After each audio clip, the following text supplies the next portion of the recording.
Chapter 169. Actually, it's a good thing for us this time. The northern desert is holding back the main forces of the imperial court. Isn't Mr. Tan worried that the northern desert will win? If so, wouldn't the first thing I do after ascending the throne be to surrender to the northern desert? Xiong Junyue was unhappy. How can those arrogant people of the northern desert compare to the northern desert army? Maybe the northern desert army will also celebrate your success, Mr. Tan said. Mr. Tan seems to know the people of the northern desert very well? Xiong Junlin asked casually. I've had some dealings with them. Your Highness doesn't have to worry about that. Even if we lose, we can just give the northern desert back to them. Xiong Junyue didn't say anything else. He had seen how the previous emperor was cursed by the people of Dahuan for giving up the northern desert. Even if such a day really came, he would never let this crime fall on his head. As if reading his mind, Mr. Tan continued, even if you have to give up Subei when the time comes, so what? This war wasn't started because of you. When the time comes, you'll be the victor. Is it hard to change the world's views? Mr. Tan is right. Are we still waiting? Can Mr. Tan tell us what we are waiting for? King, you didn't want to be an ignorant person. Of course, we are waiting for someone who can help us win. Mr. Tan didn't want to say more. The army sent by the imperial court didn't just surround Hangzhou and do nothing. Before they set off, they were specifically told that the enemy might not only be in Hangzhou city, but also in other places. Therefore, in addition to the army surrounding the city, the general in charge of quelling the rebellion also sent out some people to look for suspicious people. Especially in the west. Hangzhou was a vast place. Only the west side was backed by rolling mountains. The army that entered Hangzhou city had entered through this place. The mountains were sparsely populated, making it easy for people to hide. The war with Hangzhou was in a stalemate. On the other side, after receiving orders from the imperial court, the garrison surrounded King Yu's fief and waited for the imperial court to send people over. Which minister does your majesty plan to send to Yuezhou? In the warm bedroom, Shan Yu took off his thick cloak and handed it to the servant beside him. He and Xiong Junlin had just come in from the outside. Compared to the cold outside, the temperature inside the hall was a little higher. In consideration of Shan Yu's health, the fire in Yuzhong Palace burned more vigorously than in other palaces. Sun Zhao. Xiong Junlin took off his coat and sat down beside the soft couch. Sun Zhao, Lord Sun, had made a great contribution in the Subei incident. After returning to the imperial court with Feng Jun, he took over Feng Jun's original position. Xiong Junlin trusted him a lot, so he was the most suitable person to handle this matter. Lord Sun, you are a meticulous person. I think you will be able to handle the matters in Yuezhou well. The palace servants brought hot tea for the two of them. Shan Yu picked up a cup. After drinking it, his whole body warmed up. I originally wanted to send Feng Jun over, but there were too many things in the imperial court at the end of the year. Before I could say anything, I was stopped by the Prime Minister. Feng Jun had finally entered the cabinet. The Prime Minister didn't want him to be sent away again. There were so many things to be done in the imperial court. If Feng Jun went to handle the matters in Yuezhou, he would have to deal with all the big and small matters. The Prime Minister finally found someone who could handle the government affairs with him. Your Majesty, please don't make things difficult for him. Shan Yu chuckled. He and Feng Jun both recommended Sun Chao, and I did not object. Although he had made a great contribution to the matter of Subei, what he had done with those people in the middle was also an undeniable fact. There were always people in the imperial court who refused to let go of this point. Xiong Junlin pulled a man's wrist and pulled him into his embrace. Your Majesty, don't you know what these officials are thinking?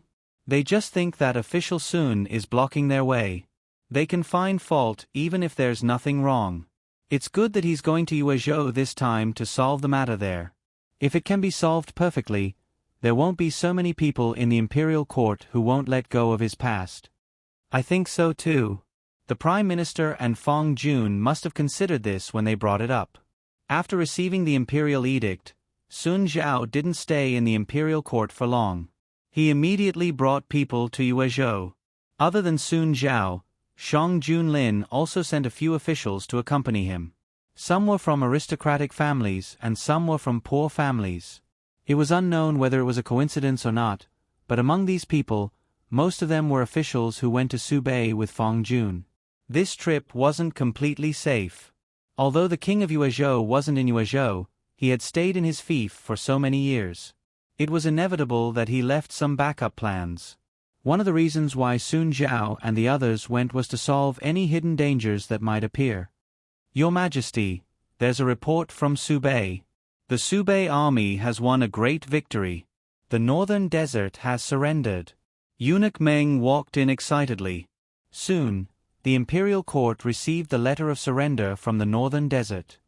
That's great. God bless Dahuan. Although they had long known that the northern Su army would emerge victorious in this battle, receiving the news of victory was not the same as guessing. Before the dust settled, any accidents could happen. It was different now. The war with the northern desert was over. The result was set. There wouldn't be any more accidents. In the morning court, the officials were overjoyed. Ever since they learned that the king of Yuezhou had raised an army, they could finally relax. If the Subei army wasn't tied down by the northern desert, it would be extremely difficult for the king of Yuezhou to succeed. The next day, the People's newspaper reported about this. I knew the Subei army would win. That's great. They should beat the northern desert people. I heard that the northern desert people swore to show us who's boss. But in the end, they were beaten to the ground by the Subei army. They've been beaten before. Who gave them the confidence to beat the Subei army? Will the imperial court ask the northern desert people for compensation? Back then, the northern desert asked for the entire Subei. If you ask me, they should compensate us with a piece of land. It's not just the Subei army. They emptied half of the national treasury. If we ask for compensation, won't it be ungentlemanly? What's the point of being gentlemanly? Of course, the benefits are the most important. When they asked for compensation, they didn't say it was ungentlemanly. That's right, that's right. The imperial court was also debating about this matter. The northern desert had submitted a letter of surrender. That was all there was to it. Other than that, there was nothing else. We can't just let it go. The Prime Minister stood up. If we let it go this time, won't the northern desert think that it has nothing to do with us losing the war? They won't have to pay any price anyway. Won't they be able to invade the Subei army whenever they want in the future? Even if that's the case, we're a great country. We can't lower our price and ask for compensation. Why not? The Minister of Revenue glared at the speaker. Do you really think we won't lose anything if we win? Do you want me to list out everything one by one and show you how much we've spent on this war? After that, the Minister of Revenue began to read out the bill without waiting for the speaker's response. No matter the time, the consumption of war was huge. If it weren't for the new model of disaster relief this year, the northern desert people's plan might have succeeded. The consumption of war was no less than that of disaster relief. If the national treasury was depleted in advance because of the disaster relief, this war could drag Dahuan's economy to death. After the Minister of Revenue finished reading, no one in the imperial court objected. Feng Jun also stood up. Even if it's for deterrence, we still need the other party to compensate. If they don't pay anything, the northern desert can invade whenever they want in the future. This is the only time they've felt pain. If they want to start a war again, they'll think twice. Lord Feng is right. Otherwise, won't people think that Dahuan is easy to bully? They can attack whenever they want. Even if we lose the war, we won't lose anything. The imperial court's opinion immediately shifted to the side of asking for compensation from the northern desert. Shang Junlin sat on the dragon throne. Seeing that they were almost done quarreling, he opened his mouth and said, Minister of Revenue, calculate the losses this time first, and then discuss the specific compensation with the Prime Minister and a few other ministers. I accept the decree. The Minister of Revenue cupped his hands. Next, they discussed the matter of rewards based on their contributions. Since they had won the battle, they should be promoted and rewarded. None of it should be left out. Shang Junlin had always been generous to his soldiers. He treated them well and rewarded them well. For example, this time, he directly promoted a young man who had just joined the Northern Desert Army and had won several beautiful battles. The ministers were used to Shang Junlin's generosity in this regard. No one stood up at this time to make him unhappy. After the court, Shang Junlin left a few ministers behind to discuss matters in the imperial study. I think the grassland next to the northern desert is good. What do you think, Prime Minister? The Prime Minister knew what he meant. I also think it's good. Dahuan lacks a grassland like this. The other ministers also expressed their opinions. Seeing that the ministers understood his meaning, Shang Junlin was satisfied. First, make a general plan of compensation and then show it to me. I will obey. Because of the surrender of the northern desert, the imperial court was busy again. On the way out of the palace, the Prime Minister was once again glad that he had left Feng Jun behind. Otherwise, these things would be all on him.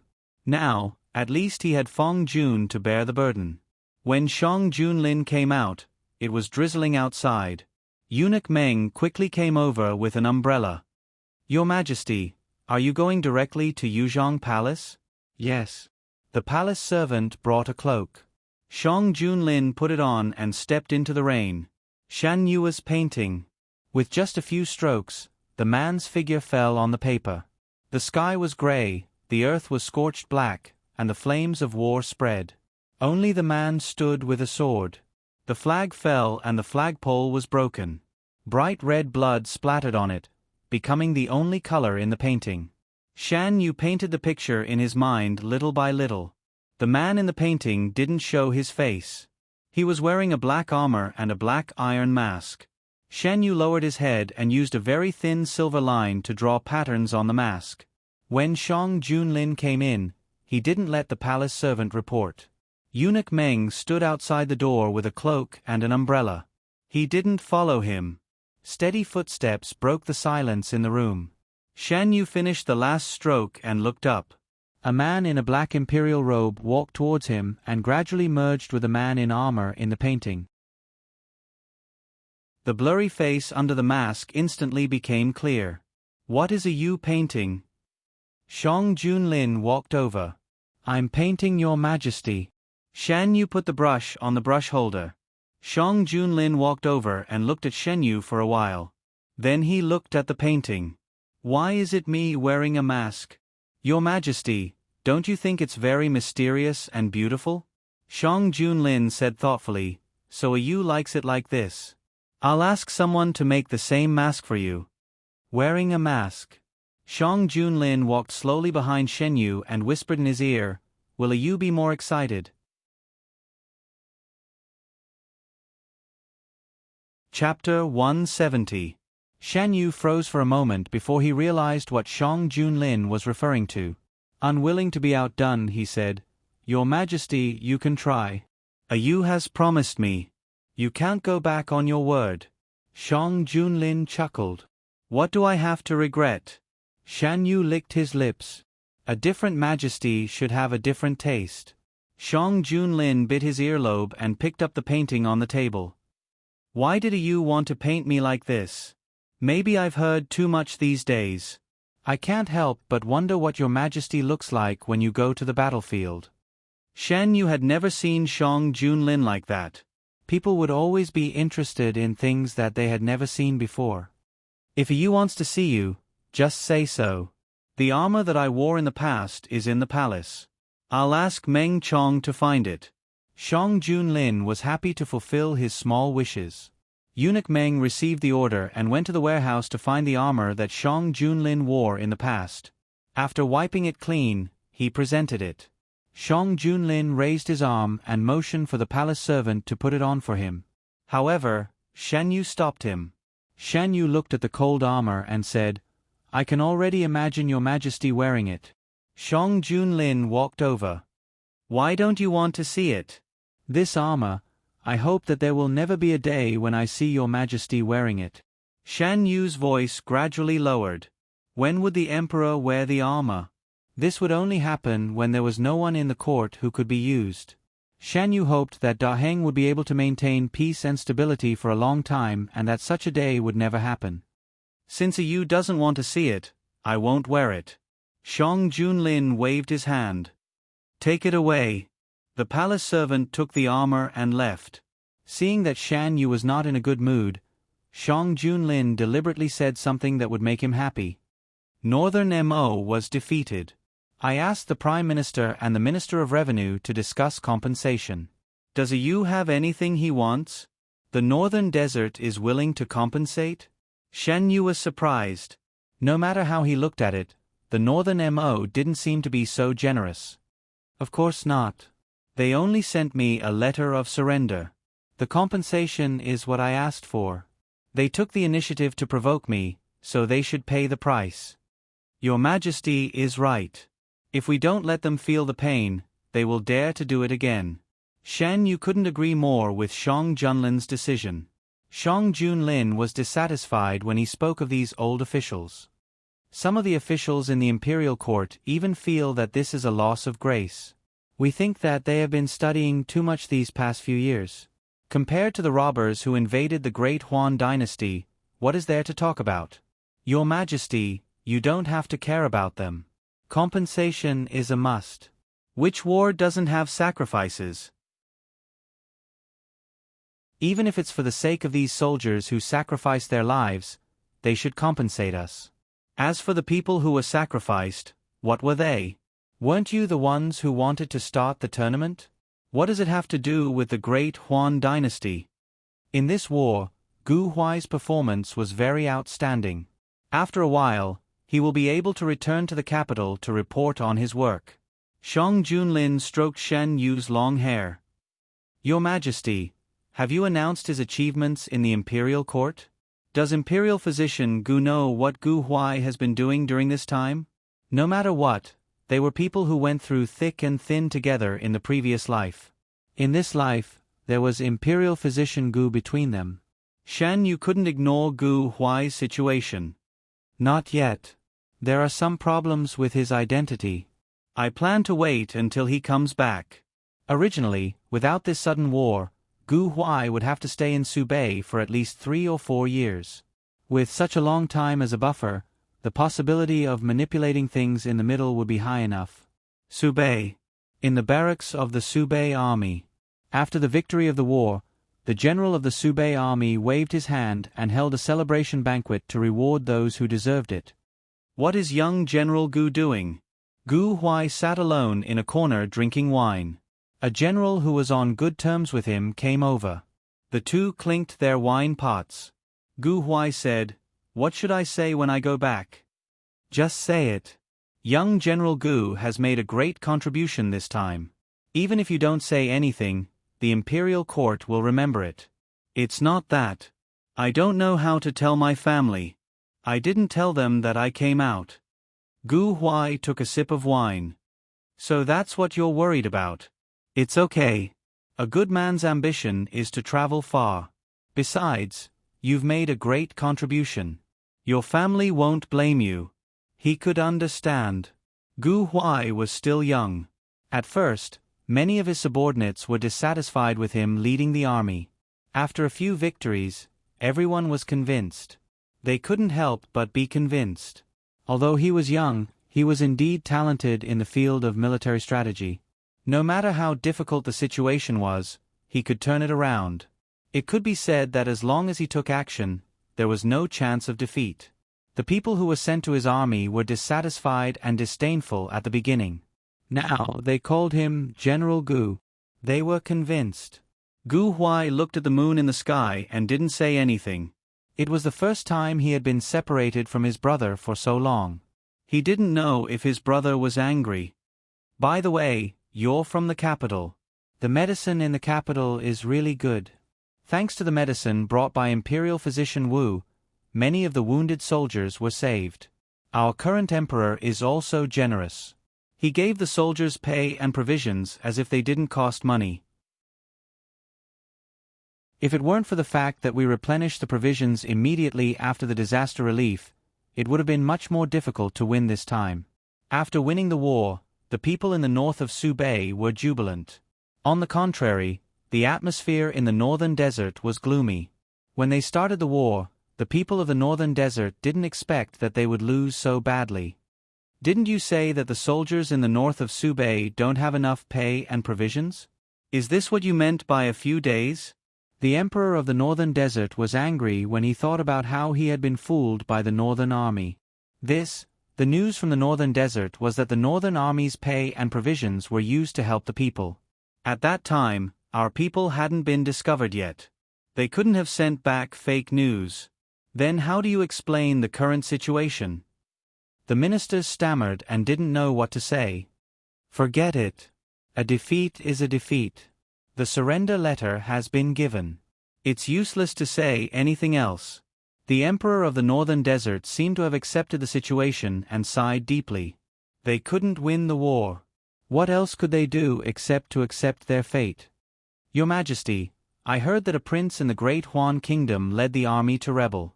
Why don't we cooperate with that prince? The emperor of the northern desert's eyes flashed. There's such a thing? Tell me more. The official who spoke lowered his eyes, concealing the scheming look in his eyes. I only heard about this by chance. Actually, the emperor of Great Huan's most favored emperor wasn't the one currently sitting on the throne, but another prince. His Highness, Prince Yu, is leading an army to reclaim his rightful position. Under the curtain of the night, there were countless conspiracies in the operation of the people with ulterior motives. After dinner, Shan Yu and Shang Junlin took a walk in the corridor. Shan Yu, even if we win this time, Your Majesty should pay more attention to the movements of the northern desert, especially now that the matter of Prince Yu hasn't been solved. Shang Junlin, Yu thinks that Prince Yu will collude with the northern desert? Shan Yu said, Your Majesty, do you still remember the people who controlled Feng Pingqi behind the scenes? At the same time, they were also in contact with the Subei officials who were punished. Although there is no conclusive evidence that they colluded with the northern desert, we can't rule out this possibility. Shang Junlin, after this defeat, the northern desert's hatred for the Great Huan Kingdom will only deepen. Especially since I made them lose so much. If the two sides have a way to contact each other, it's very likely that they will collude. In order to prevent this from happening, Shang Junlin ordered all the officials, especially in places like the northern desert that bordered the northern desert, to report as soon as they found any abnormalities. The imperial court's order quickly spread to the northern desert. He Chengyu and Jiang Huiqing were now able to take charge. After Feng Jun's departure, they grew quickly and firmly grasped the northern desert in their hands. They used the fastest speed to get the northern desert back on the right track. Compared to the administrators, Feng Jiai was more inclined to deal with the northern desert. Because of her previous achievements, the imperial court had also given her a more suitable official position. Yaoji did not leave. Instead, she became a low-ranking official working under Feng Jiai and changed her name to Jiang Yao. With Feng Jiai's outstanding performance, the people of the northern desert accepted the appearance of a second woman working in the government. After the imperial court's decree was issued, the upper echelons of the northern desert gathered to discuss the follow-up matters. The imperial court means that the northern desert surrender is not enough. They need to compensate for the losses they caused to the Great Huan Kingdom. I was originally worried that the imperial court would simply accept it. The document from the northern desert only had the title of surrender. It didn't have any intention of reflecting on their actions. They probably think that the Great Huan Kingdom won't care about them. After this document is sent to the northern desert, I can already imagine the expressions on their faces. This time, I'm afraid we'll have to trouble Master Feng again. Everyone in the northern desert knew that as long as Feng Jiai made a move, the northern desert would have absolutely no room to fight back. They could only lay down their weapons and surrender. The weather was getting colder. Shang Junlin's birthday was coming soon. Last year, Shan Yu gave him a copy of the flood control manual. It was half a gesture of goodwill. Now that their relationship was very different from before, the gift should also be different. The situation was special. Shang Junlin's birthday banquet this year was not grand. On the day of his birthday, Shang Junlin was still busy with state affairs. Shan Yu had prepared a birthday gift in advance. It was a painting. Unlike the battlefield that Shan Yu had drawn last time, which was mainly black, this painting was mainly warm. It was full of spring, and hundreds of birds were singing. It presented a scene of vitality. Shan Yu was thinking about sending the painting as soon as possible. That night, she couldn't sleep well. Feeling the person in his arms turn over again, Shang Junlin had no choice but to hold her tightly in his arms. If you really can't sleep, you can do something else with me. Shan Yu was actually very sleepy. She pushed Shang Junlin with half-opened eyes. What time is it now? It's almost midnight. Go to sleep. If there's anything, we can talk about it tomorrow. Shang Junlin gently patted Shan Yu's back as he said this. No. Shan Yu struggled to open her eyes. I have to go down. Shang Junlin didn't let go of her. If there's anything, just let the palace servants do it. It's very cold outside at night. It's a gift for your majesty. Does your majesty not want it? Shang Junlin reacted for a while. Then he remembered that tomorrow was his birthday. He found it funny. You didn't sleep in the middle of the night just to give me a birthday gift? Shan Yu was sleepy. Her mind wasn't very clear. She thought that Shang Junlin didn't like it. She said in a low voice, if your majesty doesn't like it, then forget it. Why wouldn't I like it? Shang Junlin couldn't bear to see Shan Yu sad. He hugged her and comforted her. No matter what you gives, I'll like it.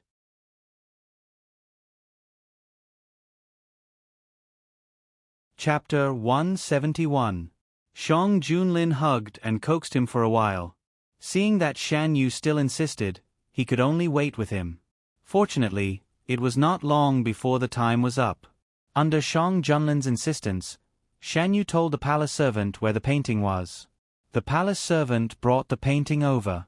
I'll go get it myself. You lie down. No.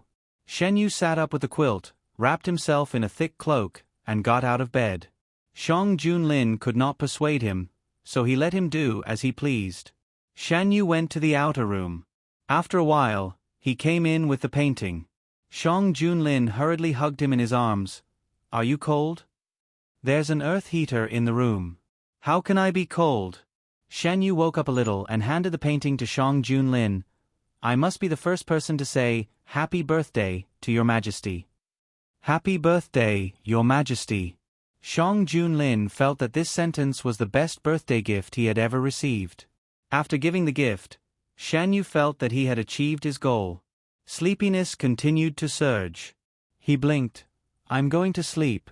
After that, he closed his eyes without waiting for Shang Junlin's response. He was indeed sleepy. Not long after, his breathing calmed down. Under the dim candlelight, Shang Junlin looked at the sleeping young man in his arms. His eyes were surging with emotions that no one could see clearly. Shan Yu slept until dawn. He did not know that because of his sudden action, the man could not sleep for most of the night. After a good sleep, Shan Yu felt refreshed. He first went to see the flowers he raised. Winter had arrived. Some of the flowers that bloomed in winter had bloomed one after another. The most amazing thing was the unknown flower sent by Prince N. Since it bloomed, it had not withered. Young master, this flower is really amazing. Will it keep blooming? Mu Shi was Shan Yu's personal palace maid. She basically followed Shan Yu when he came to see the flowers. Perhaps. It's good to keep it blooming. It would be a pity for such a beautiful flower to wither. As if responding to Shan Yu's words, the flower swayed gently. This servant has always felt that this flower is very spiritual. Every time Gongzi comes to see it, it is very lively. Mu Shi looked at the flower curiously. All things have a spirit. This servant feels that this flower also likes Gongzi very much. After so many days, Shan Yu was sure that the flowers wouldn't have a bad influence on people. After thinking for a while, he moved the flowers to the greenhouse that he often went to. After moving the flowers over, he saw the flowers more often. Not only did Mu Shi think so, Shang Junlin and Shan Yu also had the same feeling. According to the palace maids, when Shan Yu did not come, the flowers would not move. But when Shan Yu came, the flowers would shake their branches and leaves from time to time as if they were welcoming him. Shan Yu felt that it was very interesting. He stretched out his hand and touched the blooming petals. It was cold to the touch and was very different from other flowers. Shan Yu only touched it for a while before moving his hand away. He watered the other flowers and left with Mu Shi. The people in the manor have been trained according to young master's request. Now, there are some results. They sent someone to ask if we should continue or send some people out first. On the path, Mu Shi reported to Shan Yu in a low voice about what happened outside the palace. Before Shan Yu entered the palace, he already had a group of his own people. It was just that he entered the palace in a hurry and didn't have time to settle these people down. It was also unlike his previous life where he could directly train these people and use them. After settling down in the palace, Shan Yu gave instructions on how to train these people. After a year, he had almost achieved the results he wanted. According to the plan, send some people out first, especially to Hangzhou City. I need to know the situation over there, Shan Yu said. Among the people he trained, there were people who specialized in intelligence. Shan Yu was in the palace, so he didn't know much about the outside world. He needed a pair of eyes to pass on the news from outside the palace. The development in this life was very different from his previous life. In his previous life, the King of Yu didn't rebel at this time, nor was he forced to do something beyond his ability. In his previous life, the King of Yu's reputation was extremely good. His rebellion was what the people wanted. But it was different in this life. Now that the King of Yu's reputation was ruined, he was a traitor in the eyes of others. The hat of rebellion was placed on his head, and it couldn't be removed easily. For the King of Yu, who had always cared about his reputation, this was undoubtedly an uncomfortable matter. Oh right, isn't it popular among the scholars to criticize the King of Yu? There are also all sorts of stories and nursery rhymes. Get them to think of a way to pass these things to Hangzhou City. It's best if they can reach the ears of the King of Yu. How could the King of Yu not hear such a pleasant voice?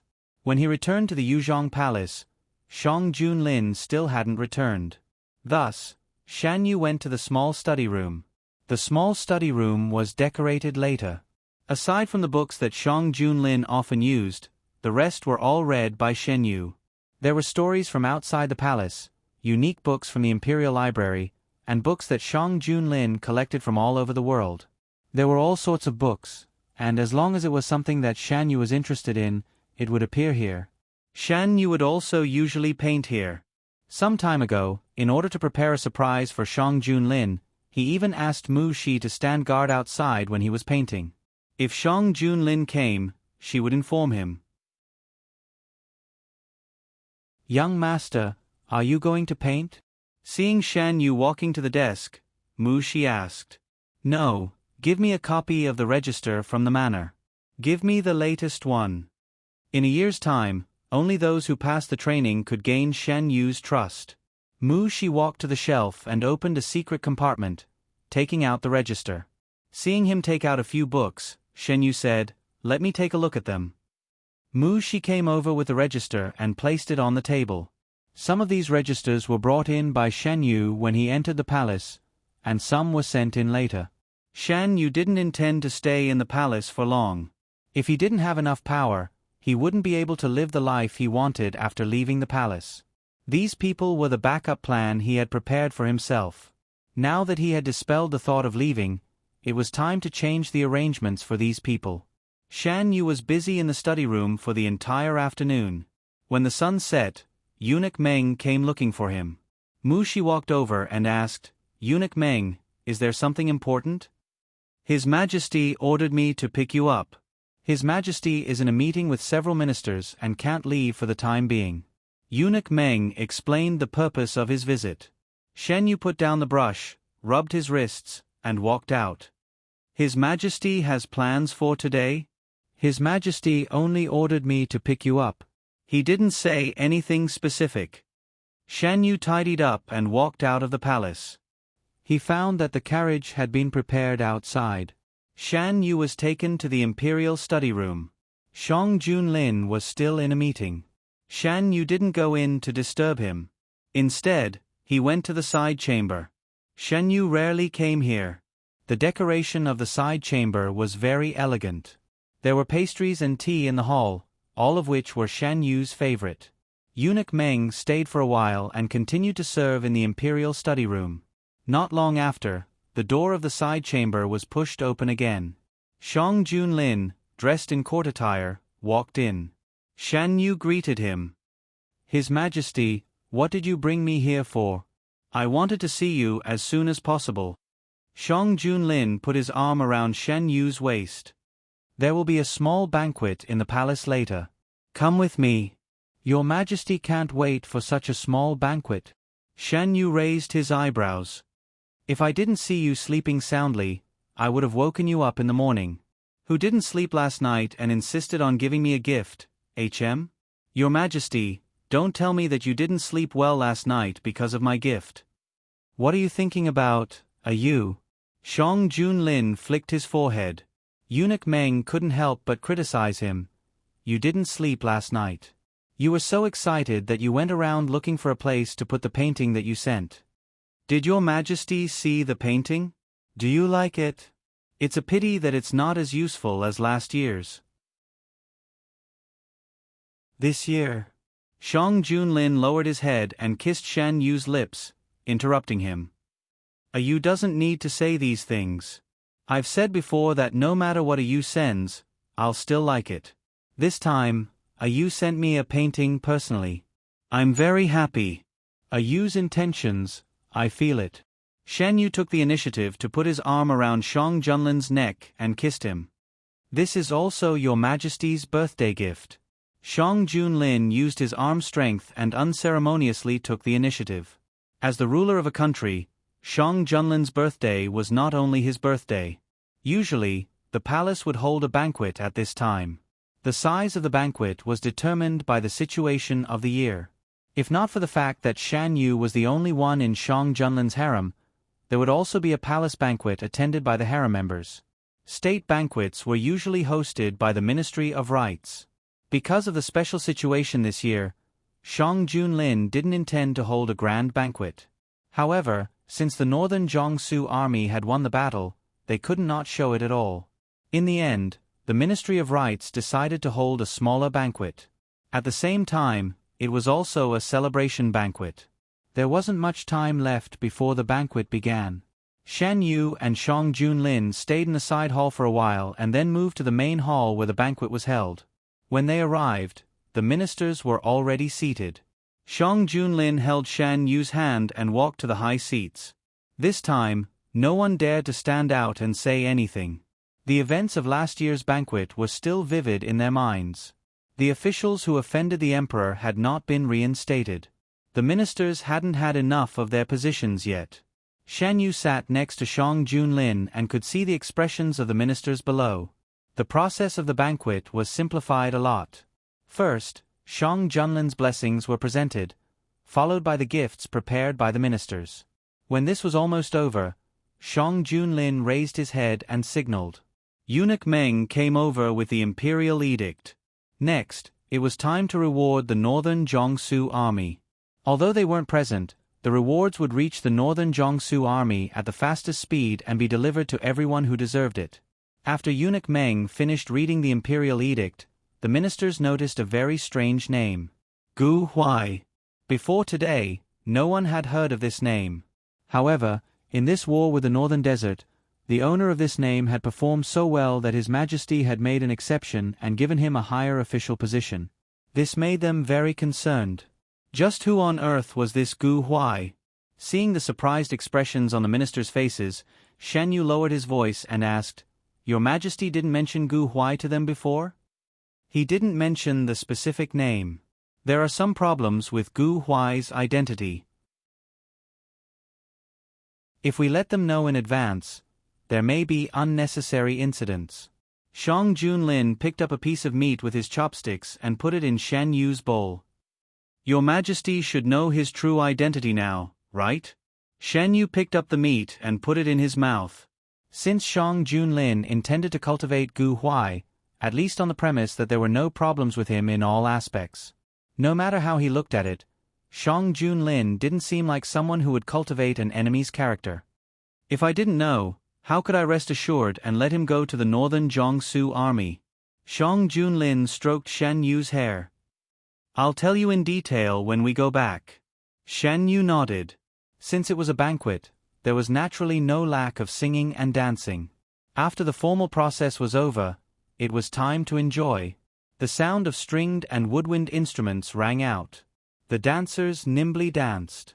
Their light muslin fell, revealing their graceful figures and moving movements. Perhaps it was because they didn't have many opportunities to perform, but as soon as they appeared, the dancers did their best to show their most beautiful side. Shan Yu looked at them a few more times. Shang Junlin, who was dissatisfied, pinched his chin and turned him over. You, why are you looking so seriously? Their dancing skills are so good, but they don't have many opportunities to perform. What a pity. Shen Yu sighed. You, if you like, I'll let them dance for you every day. Shang Junlin's fingers stroked the soft skin of Shen Yu's chin. It was obviously a gentle tone, but for some reason, Eunuch Meng, who was standing behind the two, heard a sense of coldness. Your Majesty is obviously unhappy. Why do you have to say it out loud and make yourself angry? Shen Yu mercilessly exposed the man's insincerity. Why would I be unhappy? You, tell me about it. The man's face was reflected in Shan Yu's eyes. He smiled and said in a teasing tone, because your Majesty is jealous. I am indeed jealous. Shang Junlin narrowed his eyes. You made me jealous on my birthday. You will have to make it up to me tonight. Looking at the man's dark eyes, Shen Yu couldn't smile anymore.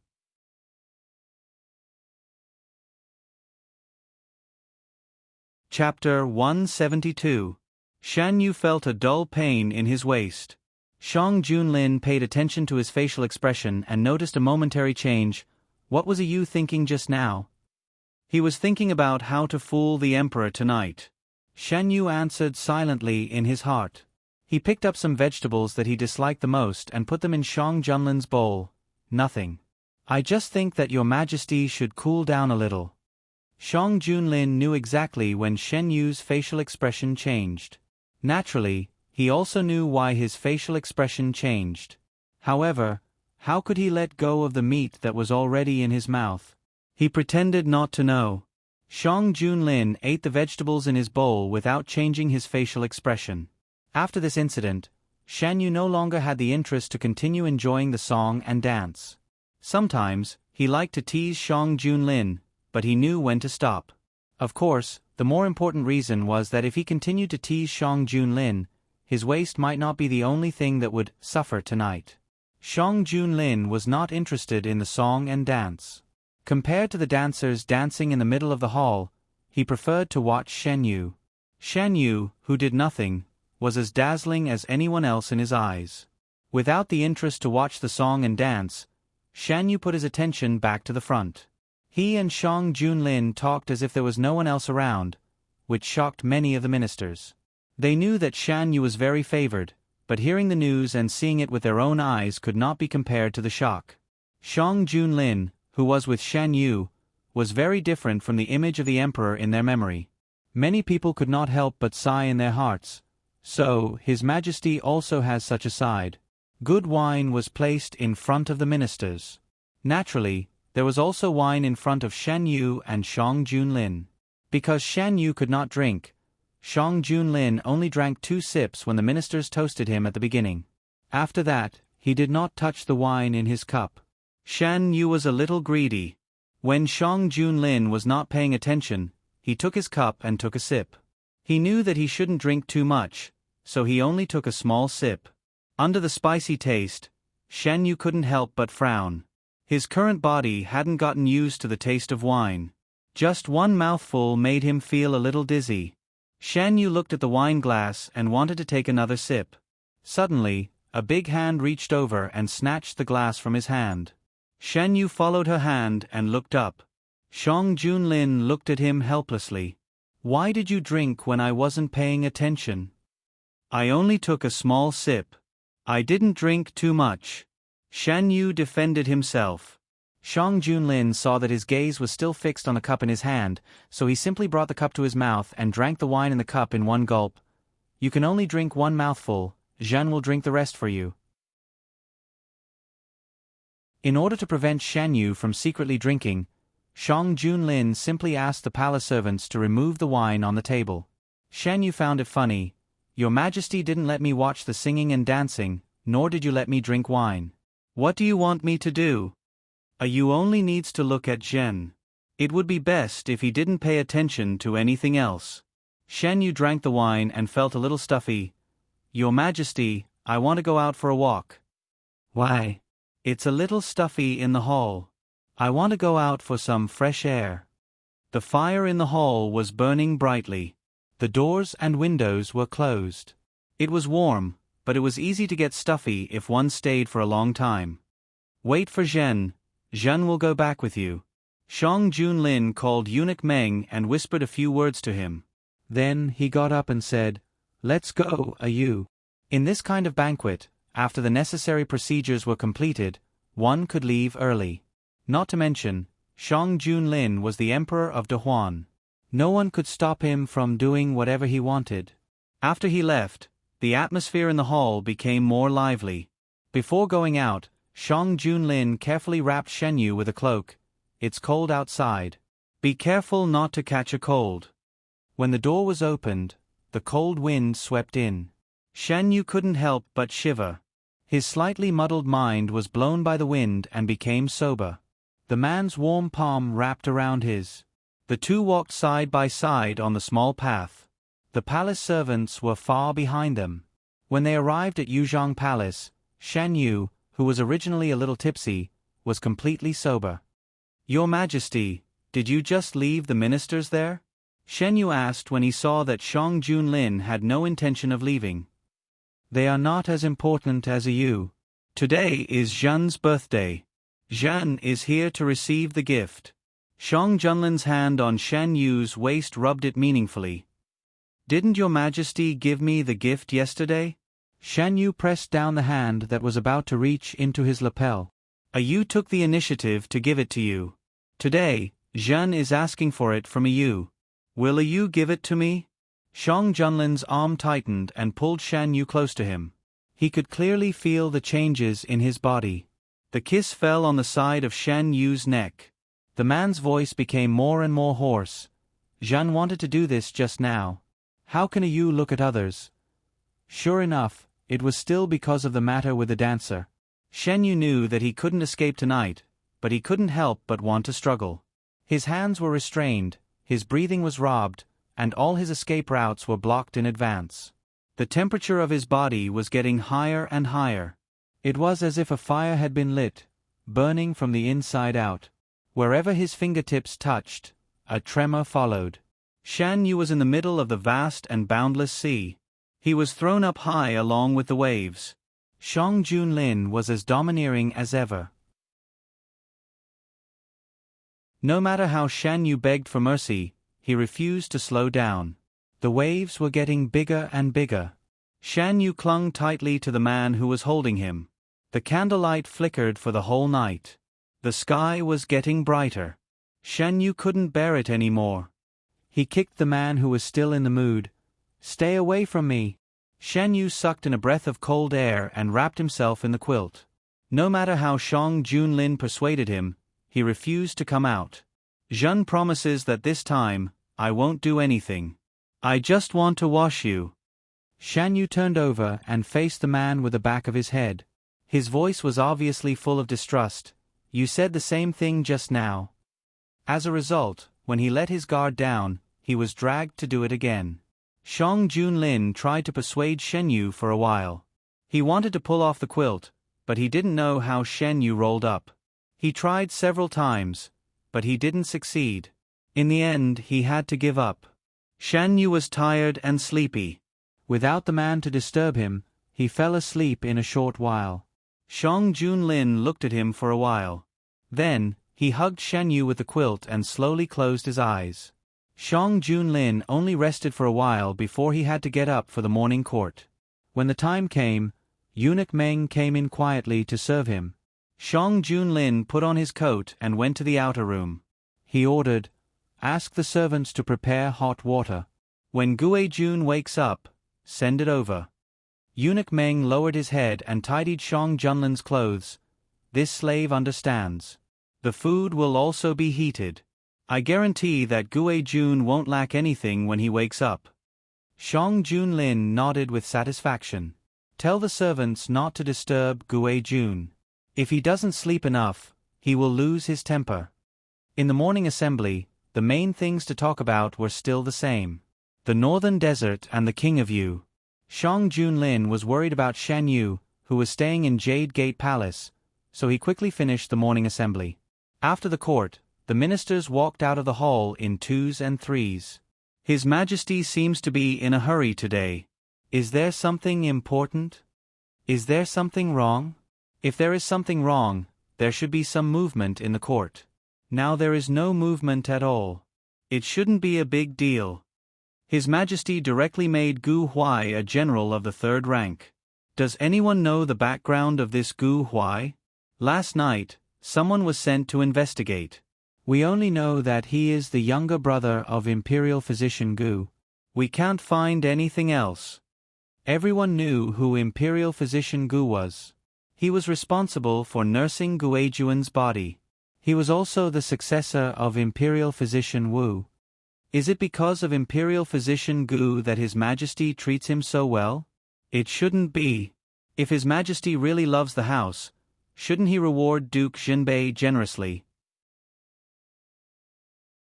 But look, Gue Jun has been in the palace for a year, and Duke Jinbei's residence hasn't changed. The ministers were not as resistant as before to Shang Junlin only favoring Shan Yu. One of the reasons was that Shang Junlin didn't promote Shan Yu's family members generously. All the ministers didn't want to see the emperor favor his relatives. The relationship between Duke Jinbei and Gue Jun isn't very good. No matter how bad it is, he is still Guejuan's biological father. From this point of view, His Majesty is still very rational. No matter how good he is to Gue Jun, he didn't promote anyone who shouldn't be promoted because of Gue Jun. Besides, Gu Huai went through the previous emperor's incident. Now, there are very few capable generals in the court. Young General Gu Huai's performance is excellent.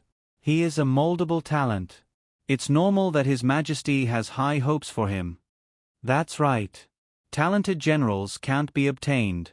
His Majesty is indeed powerful in this aspect, but he's also the ruler of the Great Huan Kingdom. He can't possibly put on his armor and go into battle whenever there's a problem. Because Shang Junlin was in a hurry, it was still early when the ministers left the palace. When they returned, they might be able to have breakfast with their families. When Shan Yu woke up, the sky was already bright. Shan Yu was still in the same position as when he wrapped himself in the quilt last night. The other side of the bed was empty. He struggled to roll out of the quilt. Looking at the mottled marks on his body, Shan Yu sighed. His rationality came back. When he felt the stickiness on his body, Shan Yu's expression changed a few times. In the past, every time he woke up, his body was dry. Only this time, because of his own reasons, it stayed until the next day. If you want to blame Shang Junlin, it was he who refused to cooperate. If you don't blame him, it's him who caused this. Shan Yu sat up with a complicated expression. "You is awake?" Shang Junlin came in with warm water. "Drink some water first." Shan Yu was very thirsty. He drank a cup of water from Shang Junlin's hand. When he felt his throat was much better, he said, "I want to wash up." "I've already asked people to prepare hot water." After receiving Shang Junlin's order, the palace servants quietly carried the hot water in. After putting it down, they bowed their heads and left. "Your Majesty, if you still don't know how to control yourself next time, you can go back to your own palace to sleep." The 10-day promise had been broken countless times. Later, Shang Junlin knew when to stop and didn't toss and turn for half the night. Shan Yu let him be. Last night, Shang Junlin seemed to have been stimulated by something. Shang Junlin knew that he went a little too far last night. He carried Shan Yu into the bathtub without complaint. When he saw the marks he left on the youth's body, his eyes darkened. He took a handkerchief from the side and carefully wiped Shen Yu. Shang Junlin was already familiar with this kind of thing.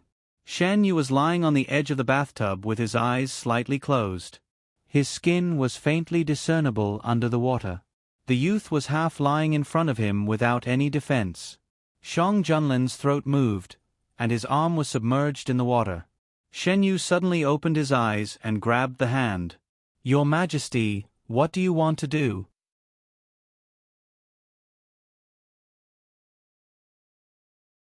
Chapter 173. If you don't wash yourself clean, you will get sick. Shang Junlin looked at him calmly. There was nothing strange on his face. "I'll wash myself." Shen Yu held his hand and didn't let him move. Shang Junlin's eyes flashed with a trace of regret.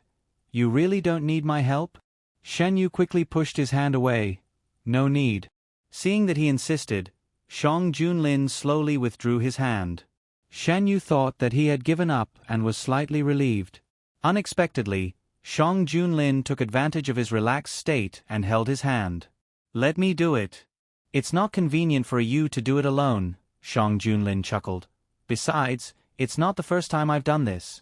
You doesn't need to worry." Shen Yu suddenly grabbed the edge of the bathtub. He wanted to say that he wasn't worried about this, but unfortunately, he didn't have the chance.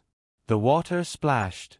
In order to make it easier for them to move, Shang Junlin followed him into the bathtub.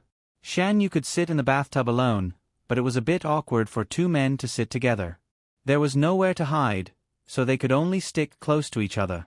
Shen Yu's fingers that were grabbing the edge of the bathtub were pulled away by the men. "If you don't feel well, you can hold on to me." Shen Yu's hands and feet were weak. He wasn't a match for the men at all. When he fell into the hands of the men, he could only let them do whatever they wanted. "Didn't you say that you would help me wash? What is your Majesty doing?" Shen Yu's voice was slightly panting. "This." Shang Junlin sucked on Shen Yu's bright earlobe. "Won't it make you cleaner? How can you wash like this?" Shen Yu bit his lower lip, not wanting to let his voice overflow. The bath took more than an hour. When Shen Yu was carried out, his whole body was red. After changing his clothes, Shen Yu leaned on the soft couch. Shang Junlin sat beside him and consciously massaged him. Shen Yu couldn't help but reflect on himself. He didn't take Shang Junlin lightly. Shang Junlin also didn't eat anything nutritious last night. Why was it so out of control? What he didn't know was that the night before, he had kept up with the time to give Shang Junlin a gift. Even though he was so tired, he still insisted on doing it. It made Shang Junlin's heart melt. It was an indescribable feeling of happiness to be remembered by someone he liked. Shang Junlin's heart was filled with all kinds of emotions. If it wasn't for the fact that he didn't want to disturb Shen Yu's dream, he wouldn't have just hugged her for one night. During the day, Shang Junlin knew that he was in the wrong, so he asked the small kitchen to prepare Shen Yu's favorite dishes, which were light. He set up a small table next to the soft couch to feed her. Shen Yu was so hungry that he didn't have the mood to argue with Shang Junlin about what happened just now. After the meal, a minister came to find Shang Junlin. "I'll be back soon," Shang Junlin kissed Shen Yu's forehead. "If there's anything you want to do, just tell them." "Your Majesty, please go." Shen Yu waved his hand. His waist hurt when he saw him now. Shen Yu lay down for a while. Mu Shi came in and said, "Gue Jun, Imperial Physician Gu wants to see you." "Today isn't the day to take the pulse. Why is Imperial Physician Gu here?" Shen Yu was puzzled. "Bring him in first." "Did Imperial Physician Gu say what's the matter?" "It seems that he was invited by your Majesty." Mu Shi went out to meet him. Imperial Physician Gu came in with a medicine box. He first saluted Shen Yu. "Greetings, Gue Jun." Imperial Physician Gu doesn't need to be so polite. Imperial Physician Gu stood up and looked at Shen Yu.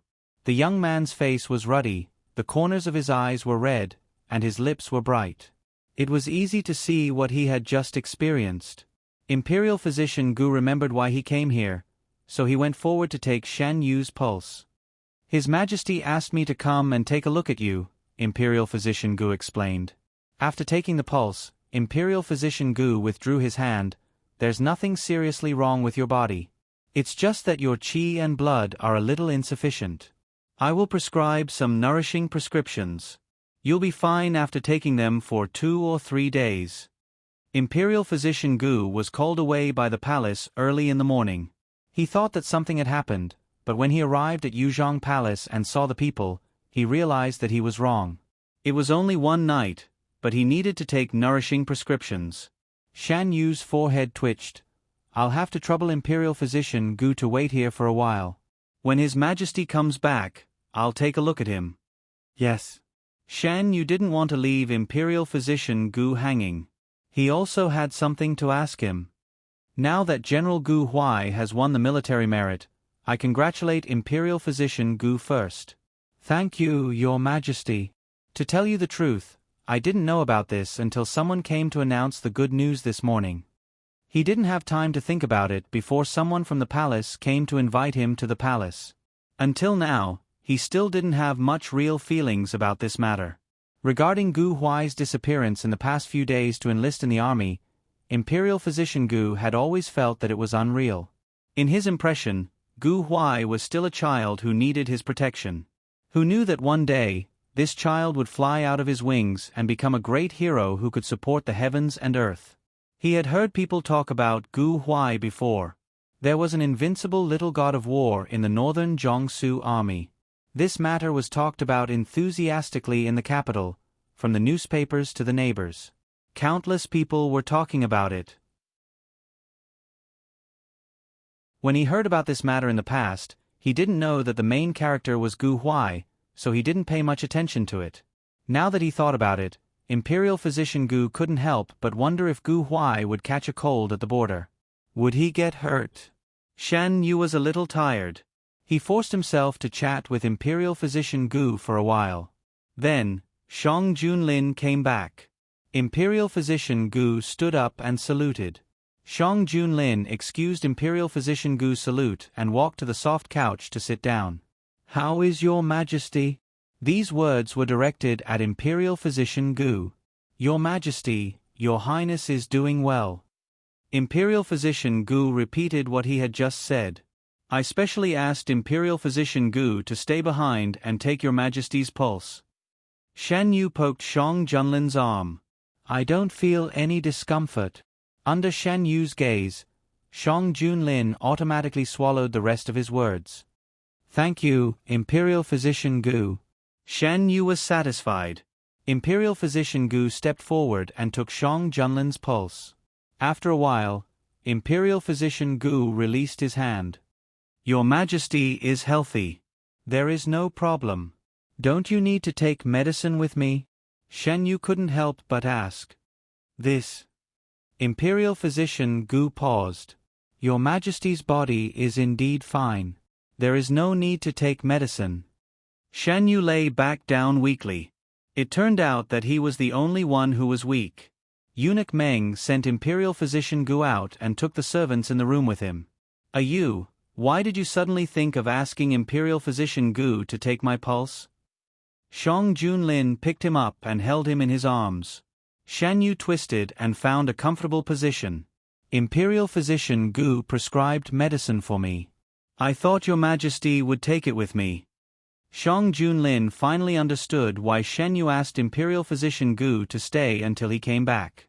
He pinched his chin and said, You underestimate your husband too much. Shan Yu turned his face away. He didn't want to look at him. Shang Junlin ordered people to move the memorials to the soft couch. He held Shan Yu and read the memorials.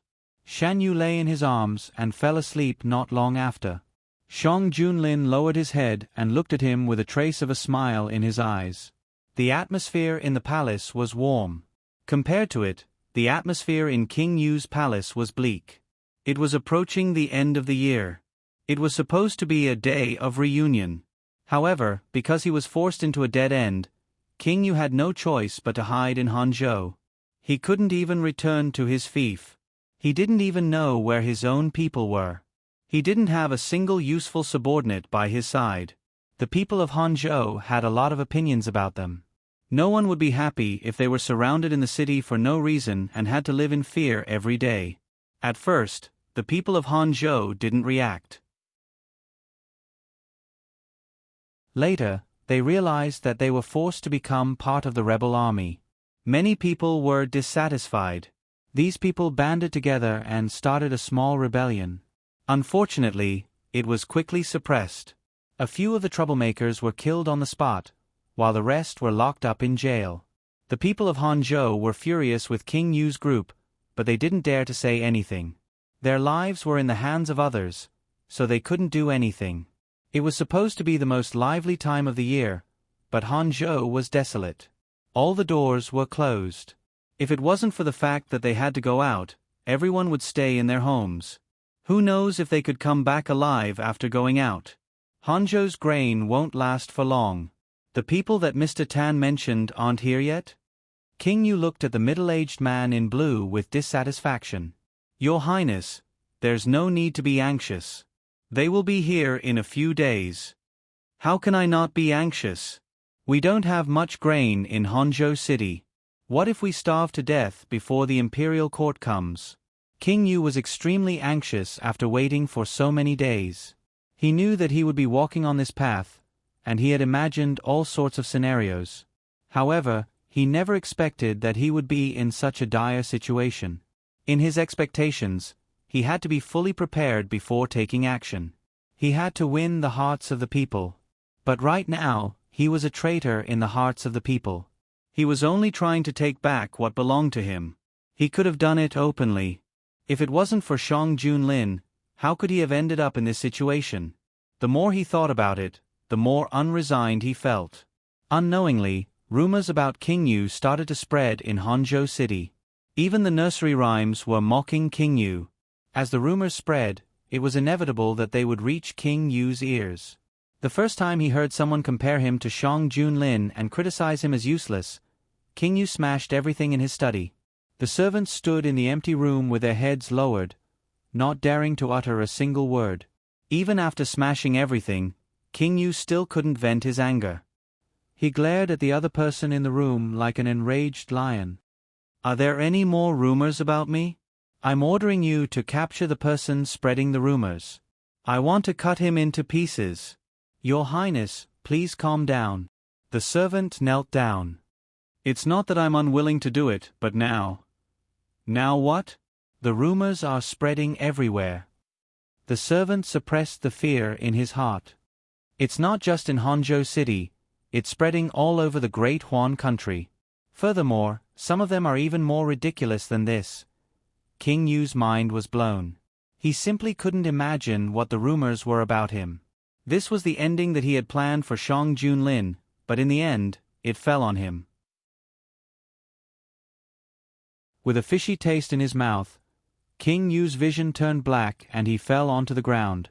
Your Highness! Someone, come! Your Highness has fainted. The residence was instantly thrown into chaos. Your Highness, you're saying that King Yu fainted from anger? Shen Yu wore a snow-white fox fur coat as he walked in the snow. He looked like an otherworldly immortal. Yes, the news just came from Hangzhou City. It said that someone told King Yu about the rumors outside. After King Yu heard it, he fainted on the spot. Shang Junlin held onto Shen Yu's hand as he walked leisurely. King Yu is too weak. He can't even take such a small amount. How dare he covet the position of your Highness? Shen Yu sneered. Shang Junlin sensed something and raised his brows. This was done by a Yu? Shen Yu looked at him innocently. Isn't your Highness the clearest about what I do every day?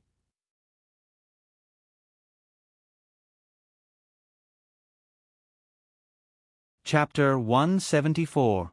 Shen Yu wasn't joking. Other than the morning court, the two of them spent almost all their time together. Shang Junlin knew this, but when he saw Shen Yu's innocent look, he felt more and more that this matter had something to do with him. Shen Yu had never concealed his disgust for the King of Yu.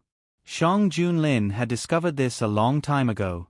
He had suspected that there was some relationship between them that he did not know of. Later on, when he thought about it, with Shen Yu's personality, what the King of Yu had done previously was enough to make him feel disgusted. No matter who did this, I have to thank him properly. Maybe King Yu's actions angered the public. So many people took the initiative to attack him. In my opinion, King Yu is really strange. Those things were indeed done by him. Since he did it, why didn't he have the guts to admit it? Shen Yu couldn't stand such sanctimonious people the most. Some people are just like that. When I was in the palace, he brought other princes to bully me. After bullying me, he criticized me with a high and mighty attitude, saying that it was because I did something wrong that caused these people to bully me. Whatever he did, he liked to remove himself completely. If it wasn't for the sudden incident, even if it was a rebellion, he would definitely pretend that he was upholding justice. Shang Junlin had known King Yu for a long time, so he knew some of King Yu's thoughts like the back of his hand. Shen Yu wasn't surprised, because it was indeed like this in his previous life. All the bad reputation was pushed to Shang Junlin, and King Yu himself was clean. Your Majesty is right. I'm afraid this matter will make him suffer for a long time. Their guess was right. King Yu was unconscious for an entire day before he woke up. Mr. Tan stayed by his bedside with a gloomy face. What the hell is going on? Why did he suddenly faint? Thinking of what happened before he fainted, King Yu's chest hurt, and he closed his eyes in pain. Mr. Tan obviously knew something. After King Yu fainted, he asked people to interrogate the people who came into contact with King Yu. The results made him feel incredulous. King Yu fainted because of those rumors? Mr. Tan really couldn't understand. He tried to find other possibilities. After a round of investigation, he finally proved that the result was the one he didn't want to believe the most. The doctor said that you were too angry. What could have made you so angry? Mr. Tan tried to make a final struggle. After a moment of silence, King Yu slowly sat up with the help of his servants. His complexion was very bad, and his eyes were filled with complicated emotions. Has Mr. Tan heard the rumors about this prince? His words confirmed all their guesses. Mr. Tan stood up in disbelief.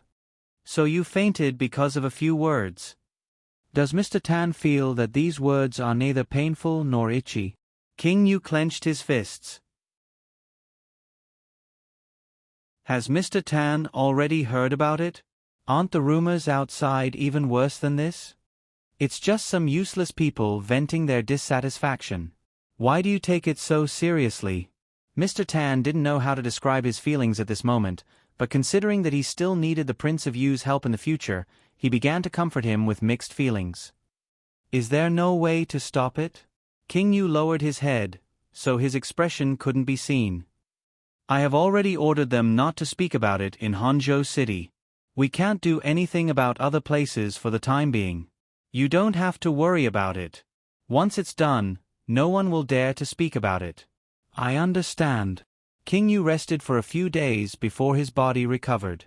Mr. Tan had ordered that no one was allowed to talk about this matter in front of King Yu. At any time, words couldn't be stopped. The more they were forbidden from speaking about it, the faster it would spread in private. Initially, only a few people knew about it, but after it was forbidden, it became something that everyone in Hangzhou City knew about. As a result, the dissatisfaction of the people towards King Yu grew. The Northern Desert Emperor received the document from De Huan. After reading it, the Northern Desert Emperor flew into a rage the entire night and summoned all his ministers for a discussion. What do you think he means by this? The Northern Desert Emperor slammed his hand on the table, causing the table to tremble.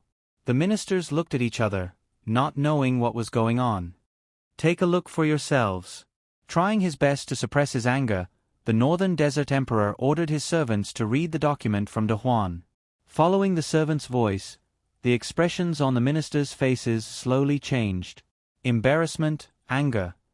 All kinds of emotions intertwined, creating a brilliant scene. De Huan's emperor is too much. An old minister's face turned red. He wants us to give out all the resources we've accumulated. Perhaps it was a coincidence, but what De Huan asked the Northern Desert to hand over was the limit of what they could take out.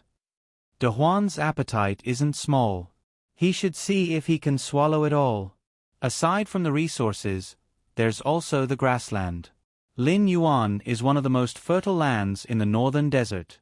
Why should he take it just because he wants it? The hall was instantly filled with an uproar. The northern desert emperor rubbed his forehead tiredly and scolded, "Shut up. Do you think De Huan can hear you? If you have time to talk about this, why don't you think about how we should deal with it this time? Why is De Huan suddenly asking for compensation? Haven't they always been proud of their status and didn't care about this? If that wasn't the case, they wouldn't have just handed over a letter of surrender. Who knows why? The current emperor of the Great Huan Kingdom has a bad opinion of the northern desert." Not long after he ascended the throne, he ignored the previous emperor's orders and attacked us. Now that he's firmly on the throne, these things are most likely his request. Are we supposed to hand over the things obediently? From the emperor to the ministers and commoners, no one was willing to hand over these things willingly. The northern desert was different from the Great Huan dynasty. The Great Huan dynasty was rich in land and resources. The northern desert was a nomadic tribe that relied on the sky for food. They often invaded the Great Huan dynasty for the land.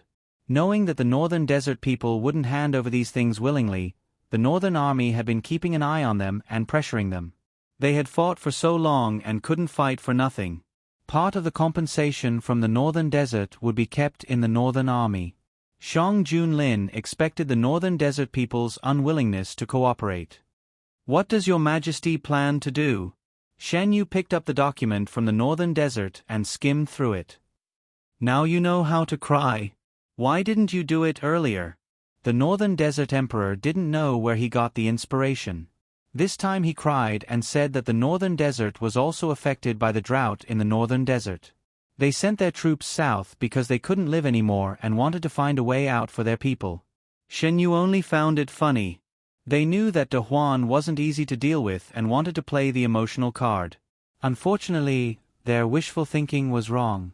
Shang Junlin wasn't the kind of person who would be soft-hearted when he shouldn't be. If you can't do it, then wait for the northern army to come knocking on your door. Shang Junlin's voice was cold. Finding a way out for your people is not a reason to invade De Huan. If you really care about your people, you can let them become De Huan's people. That way, De Huan's imperial court will protect them from hunger. Don't you think so, Your Majesty? Shen Yu narrowed his eyes. You is right. Since they aren't De Huan's people, why should De Huan empathize with them? The imperial court's meaning was clear. The northern army was happy to see the imperial court's attitude.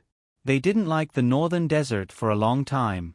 If they let them go easily this time, they wouldn't be happy. After receiving the imperial court's instructions, the northern army was ready to go. It's best if the northern desert doesn't know what's good for them. We'll destroy their nest. The people of the northern desert are really shameless. They were the ones who wanted to fight the war, but they don't want to admit their loss. They even cried so miserably. When they bullied our Great Huan Kingdom, they didn't show any sympathy. This time, we should be more understanding of them. Why didn't they empathize with us before? That's right. Keep a close eye on them. Don't let the northern desert people do anything. Yes. The person negotiating with the northern desert people was still Feng Jai. The northern desert people were already afraid of this woman. When they saw her, they subconsciously weakened. Forgive De Huan for not being able to accept your request. Feng Jai sat down calmly. Her voice was neither servile nor overbearing. People have to pay for their actions. You northern desert people attacked first. Now that you've lost, you naturally have to follow De Huan's rules. Throughout the whole process, the topic was led by Feng Jai. Feng Jai spoke clearly and her words were reasonable. Every word she said was flawless. On the contrary, she could accurately find flaws in the other party's words and use the other party's reasons to make them speechless. The northern desert officials who came to negotiate looked pale. Now, everyone in the northern desert officials knew that they shouldn't have any dealings with the female official. If they couldn't avoid it, they should obediently admit defeat. They should be mentally prepared early so that they wouldn't collapse after the negotiation. If Feng Jiayi took action, there would only be one result. No matter how unwilling the Northern Desert people were, they could only do as De Huan said under the watchful eyes of the Northern Army. They want to extend the deadline for a few more days. A few days later, the latest progress was sent to the palace. After reading it, Shang Junlin said, "They said that they can't gather so many things in a short period of time. When spring comes, they will send the compensation to De Huan." The Northern Desert resigned themselves to their fate so quickly? Shan Yu was surprised. They also made a presumptuous request. Speaking of this matter, Shang Junlin was a little amused. They hope that the imperial court will quickly summon Feng Jiayi back to the capital to work and not stay in the Northern Desert. It seems that Feng Gunyang contributed a lot to the Northern Desert's quick resignation. Shan Yu had heard of Feng Jiayi's battle prowess. In the Northern Desert officialdom, Feng Jiayi had become an existence that made people pale. Shang Junlin, I have to say, with her around, it saved me a lot of effort. Shan Yu, Your Majesty must reward her for her meritorious service. Shang Junlin, Of course. Yu said, When have I not been fair in my rewards and punishments? Shan Yu, In my heart, Your Majesty is of course the best monarch. The matter of the Northern Desert temporarily came to an end. They said that they couldn't come up with so much compensation in a short period of time. De Huan also couldn't force them to pay. However, the materials could be slowly gathered, but it was better to get some ready-made things first. For example, the grassland that Shang Junlin had been thinking about for a long time. Specially for giving them time is Your Majesty's kindness to them. For a ready-made existence like a grassland, they can't say that they need to be forgiving, right? Shan Yu's white and slender fingers slowly moved across the list of names and stopped at a certain place. Shang Junlin covered his hand.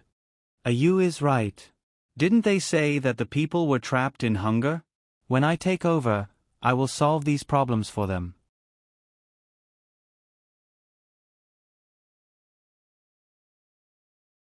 Chapter 175.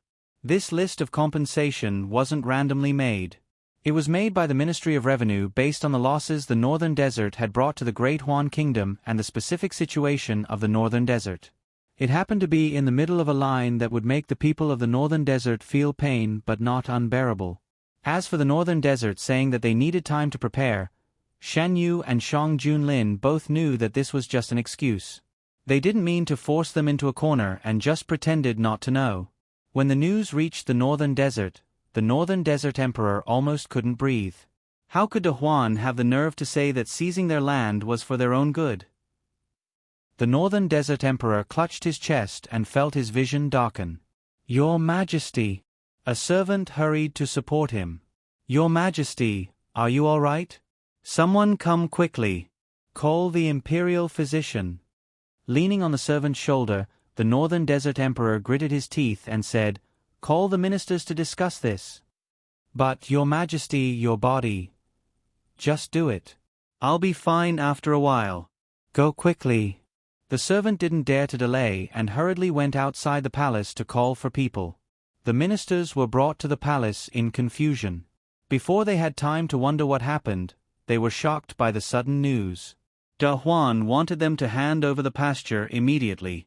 De Huan's meaning was very clear. The other compensation could be delayed for a while, but the pasture and horses must be given to De Huan immediately. Didn't they say that the people were so hungry that they couldn't eat before attacking Subei? De Huan's move can also relieve some of the pressure on you. In the document, it was full of, De Huan is also for the good of the Northern Desert. Don't be ungrateful. No wonder the Northern Desert Emperor almost vomited blood after reading it. De Huan is simply going too far. Some of the ministers were furious. Do we really have to give up that land? There were also ministers who were panicking. There were also people who were dissatisfied with the Northern Desert Emperor because of this. If he hadn't strongly advocated attacking De Huan, would today's disaster have occurred? Your Majesty, what do you think of the matter I mentioned before? At this time, a newly promoted minister stood up. What? The Northern Desert Emperor was confused. I think it's feasible to cooperate with De Huan's King Yu. Cooperate with De Huan? At this time, we can't even take care of ourselves, yet we still have to help that King Yu fight the Great Huan Emperor? This matter had been brought up in the imperial court before. Many ministers were watching from the sidelines. This time, they were scared of the Northern Army and did not dare to go against them. Originally, the Northern Desert Emperor had been persuaded, but later, several ministers disagreed. After some persuasion, the Northern Desert Emperor gave up the idea. There were still many ministers who disagreed with the idea of bringing up the past. Seeing that they were about to quarrel again, the Northern Desert Emperor quickly said, all right, let's talk about this later. Now, let's talk about the compensation. In a few days, someone will come to take over Lin Yuan. Are we really going to give it out directly? The hall quieted down. The ministers looked at each other, but no one said anything. With De Huan saying things to this extent, it was clear that there was no room for negotiation. Which official is negotiating with us this time? Can we give them a few more days? What's the use of extending the deadline? At that time, won't we still have to hand Lin Yuan over? Drag it out. Maybe there will be a turn for the better. This was the Northern Desert's intention from the beginning.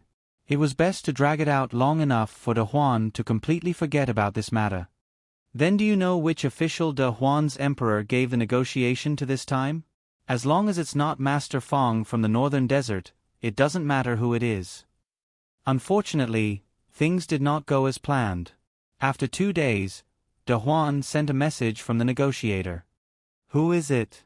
In the imperial court, the Northern Desert Emperor asked the messenger. Replying to your majesty, it's Master Fong from the Northern Desert. De Huan's emperor said that she often interacts with the Northern Desert and they are familiar with each other. The Northern Desert Emperor closed his eyes.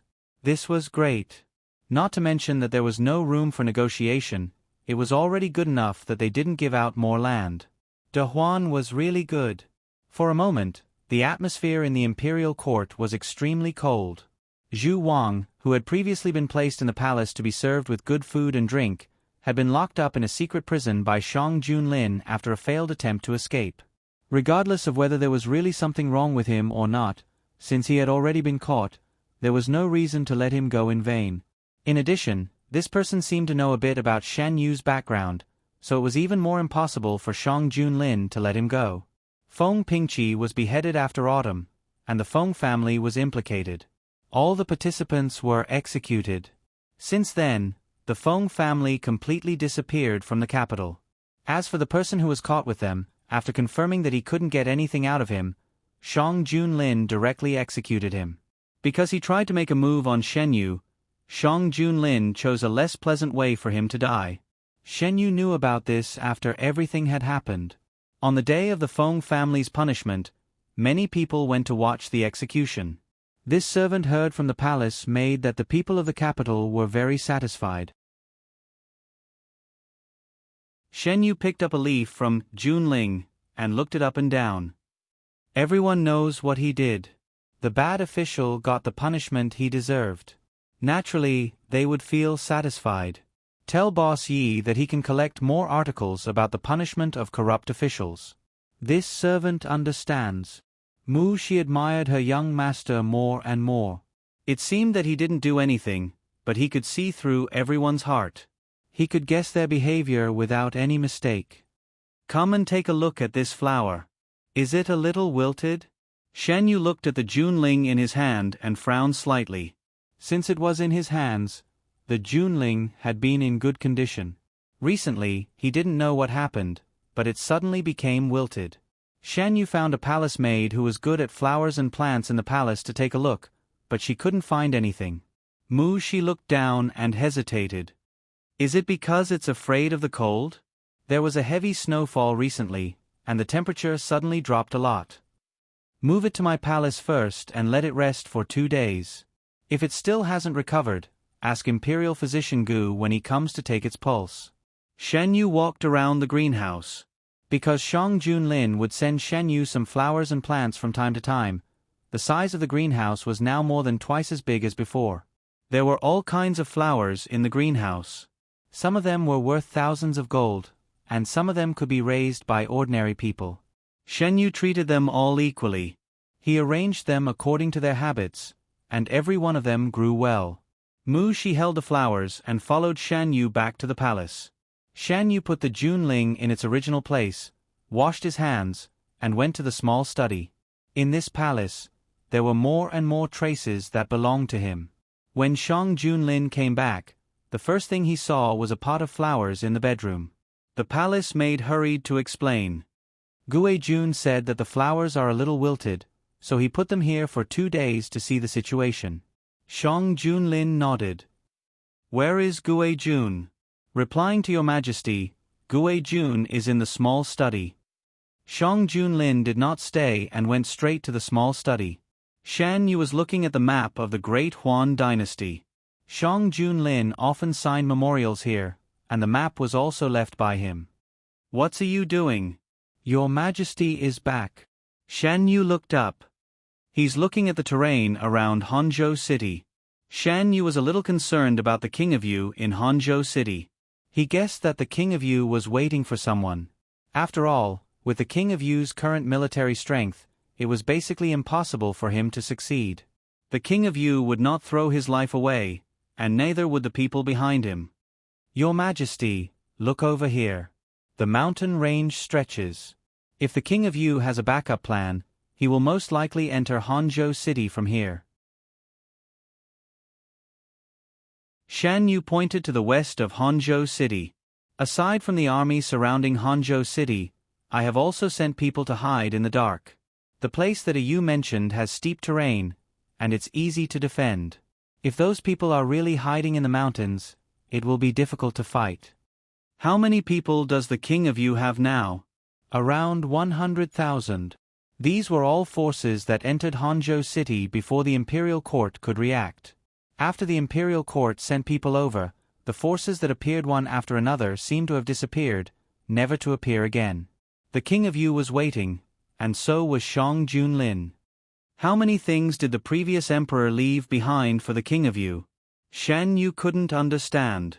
No matter what, Shang Junlin was the King of Yu's biological son, and he was even the son of the previous empress. After the previous empress died, the previous emperor did not appoint another empress. So it was impossible for him to not have any feelings for Shang Junlin. Shan Yu couldn't feel it deeply before coming into contact with Shang Junlin. But the more he knew about Shang Junlin's past, the more Shan Yu felt the strangeness. For example, the previous emperor's hostility and malice towards Shang Junlin. The previous emperor left a mess for his son, who could ascend the throne, but left the best things for his other son. I'm not sure. The previous emperor didn't do things properly. I originally thought that he doted on the sixth prince the most. But after the sixth prince died, he acted as if nothing had happened and continued to seek pleasure. Even when the sixth prince's birth mother came to plead for mercy, he kicked her away. Who would have thought that the sixth prince's bloodline, who was in the limelight, would fall so quickly? Shang Junlin went behind Shen Yu and placed his arms beside Shen Yu. His masculine aura enveloped Shen Yu, and Shen Yu raised his head to look at him.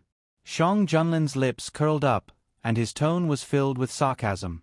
He didn't have a good impression of the previous emperor. Shen Yu's lips moved, but the words that came out of his mouth were, "Does your majesty want to sit?" After that, he moved to the side to make room for Shang Junlin. Shang Junlin sat down and took Shen Yu into his arms. Do you want to sit on my lap?" Without waiting for Shen Yu's response, Shang Junlin had already put him on his lap. The man's body temperature could be felt through his clothes. Shan Yu was used to being hugged by him, so he automatically found a comfortable position to sit. I didn't stay in the capital for a long time, and I didn't spend much time with the previous emperor.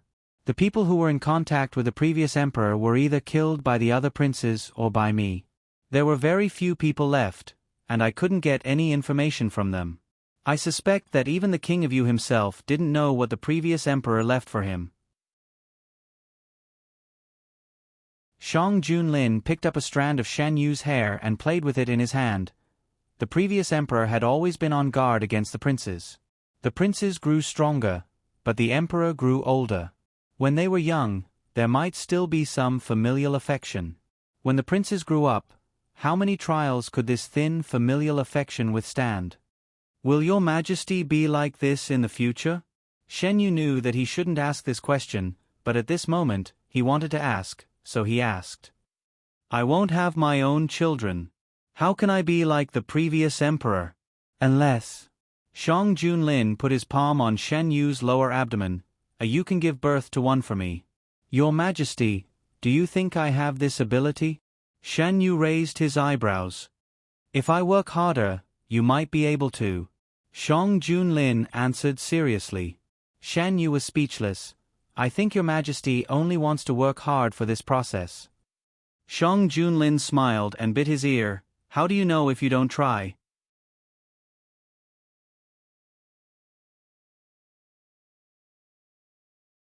Chapter 176. Shan Yu nudged him with his elbow. Your Majesty, you should think more realistically. This kind of thing won't happen no matter how hard you try. Shang Junlin grabbed his hand and held his wrist tightly. I know.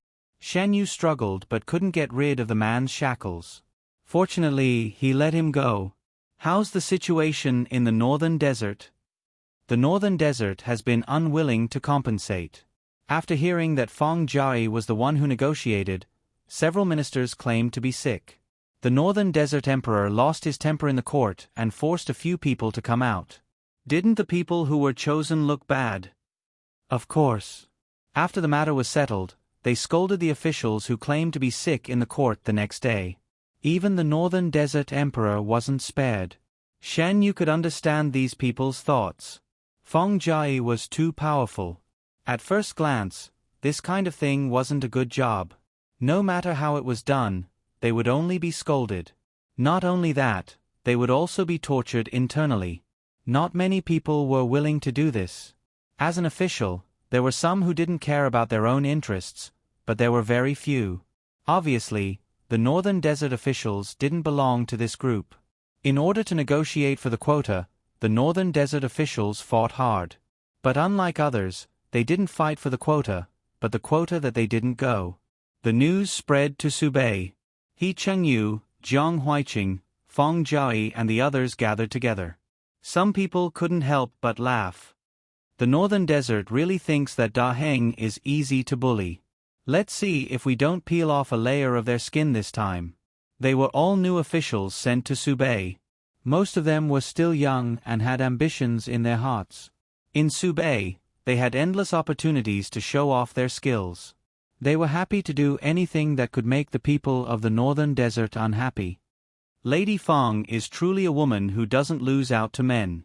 To be honest, at the beginning, I had some opinions about Lady Feng, and I didn't understand why His Majesty made an exception to allow a woman to enter the court as an official. Only now do I know how narrow-minded I was in the past. Today, I toast to Lady Feng. With that, the man raised his wine cup and drank it. Actually, me too. One after another, many people apologized for their prejudices. What I do is a little shocking. It's normal that you didn't understand it at first. Feng Jiai smiled and drank the wine in her glass. It's my honor to work with you. Lord Feng, please don't say that. No matter how you look at it, it should be our honor. The atmosphere at the banquet became more and more lively. Jiang Huiqing and He Chengyu also clinked their wine glasses. The negotiations were set to take place before the new year.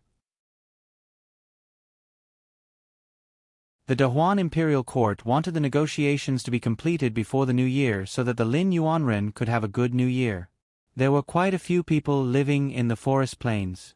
They were all pure northern desert people.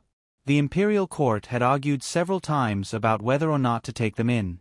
Some people believed that those who were not of the Great Huan dynasty had different intentions, so there was no need to care about these people. After occupying the forest plains, these people would naturally become slaves. Others believed that since they belonged to the Great Huan dynasty, they were the people of the Great Huan dynasty and should not be too harsh on them. Both sides clung to their own views and quarreled fiercely.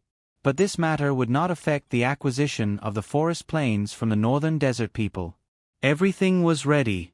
Fong Jiari changed into an official's robe and led the accompanying officials to the location of the negotiations with the northern desert people. As expected, the negotiation this time went very smoothly. The northern desert people wanted to play some tricks, but the northern army was watching from the side. If there was any movement, they would attack. At the negotiations, Fong Jiari was like a fish in water. She killed the other side and forced them to retreat. At the end of the negotiations, the Dahuan officials were in high spirits.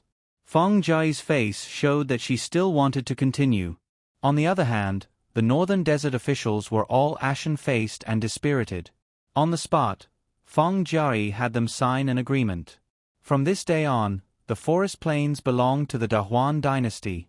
Jiang Huiqing followed the northern army to the forest plains.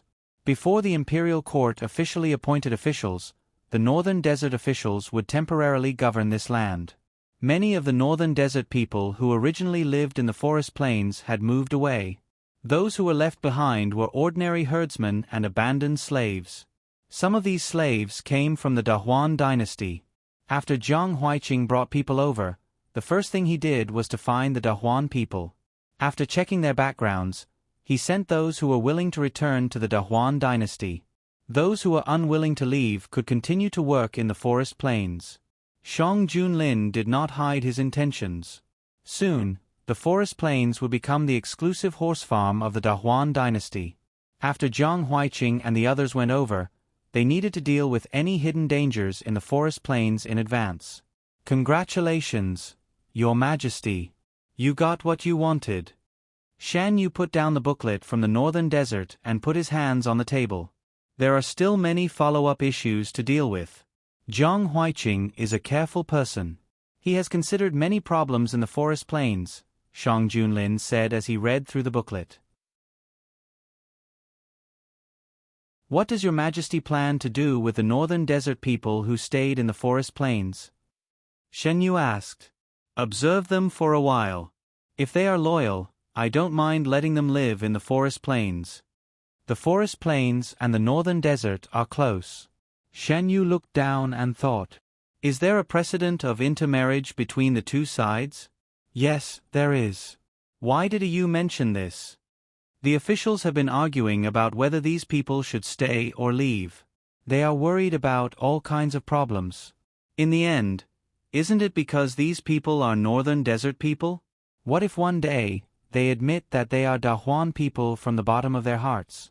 In order to tame the people, blindly killing them was not enough.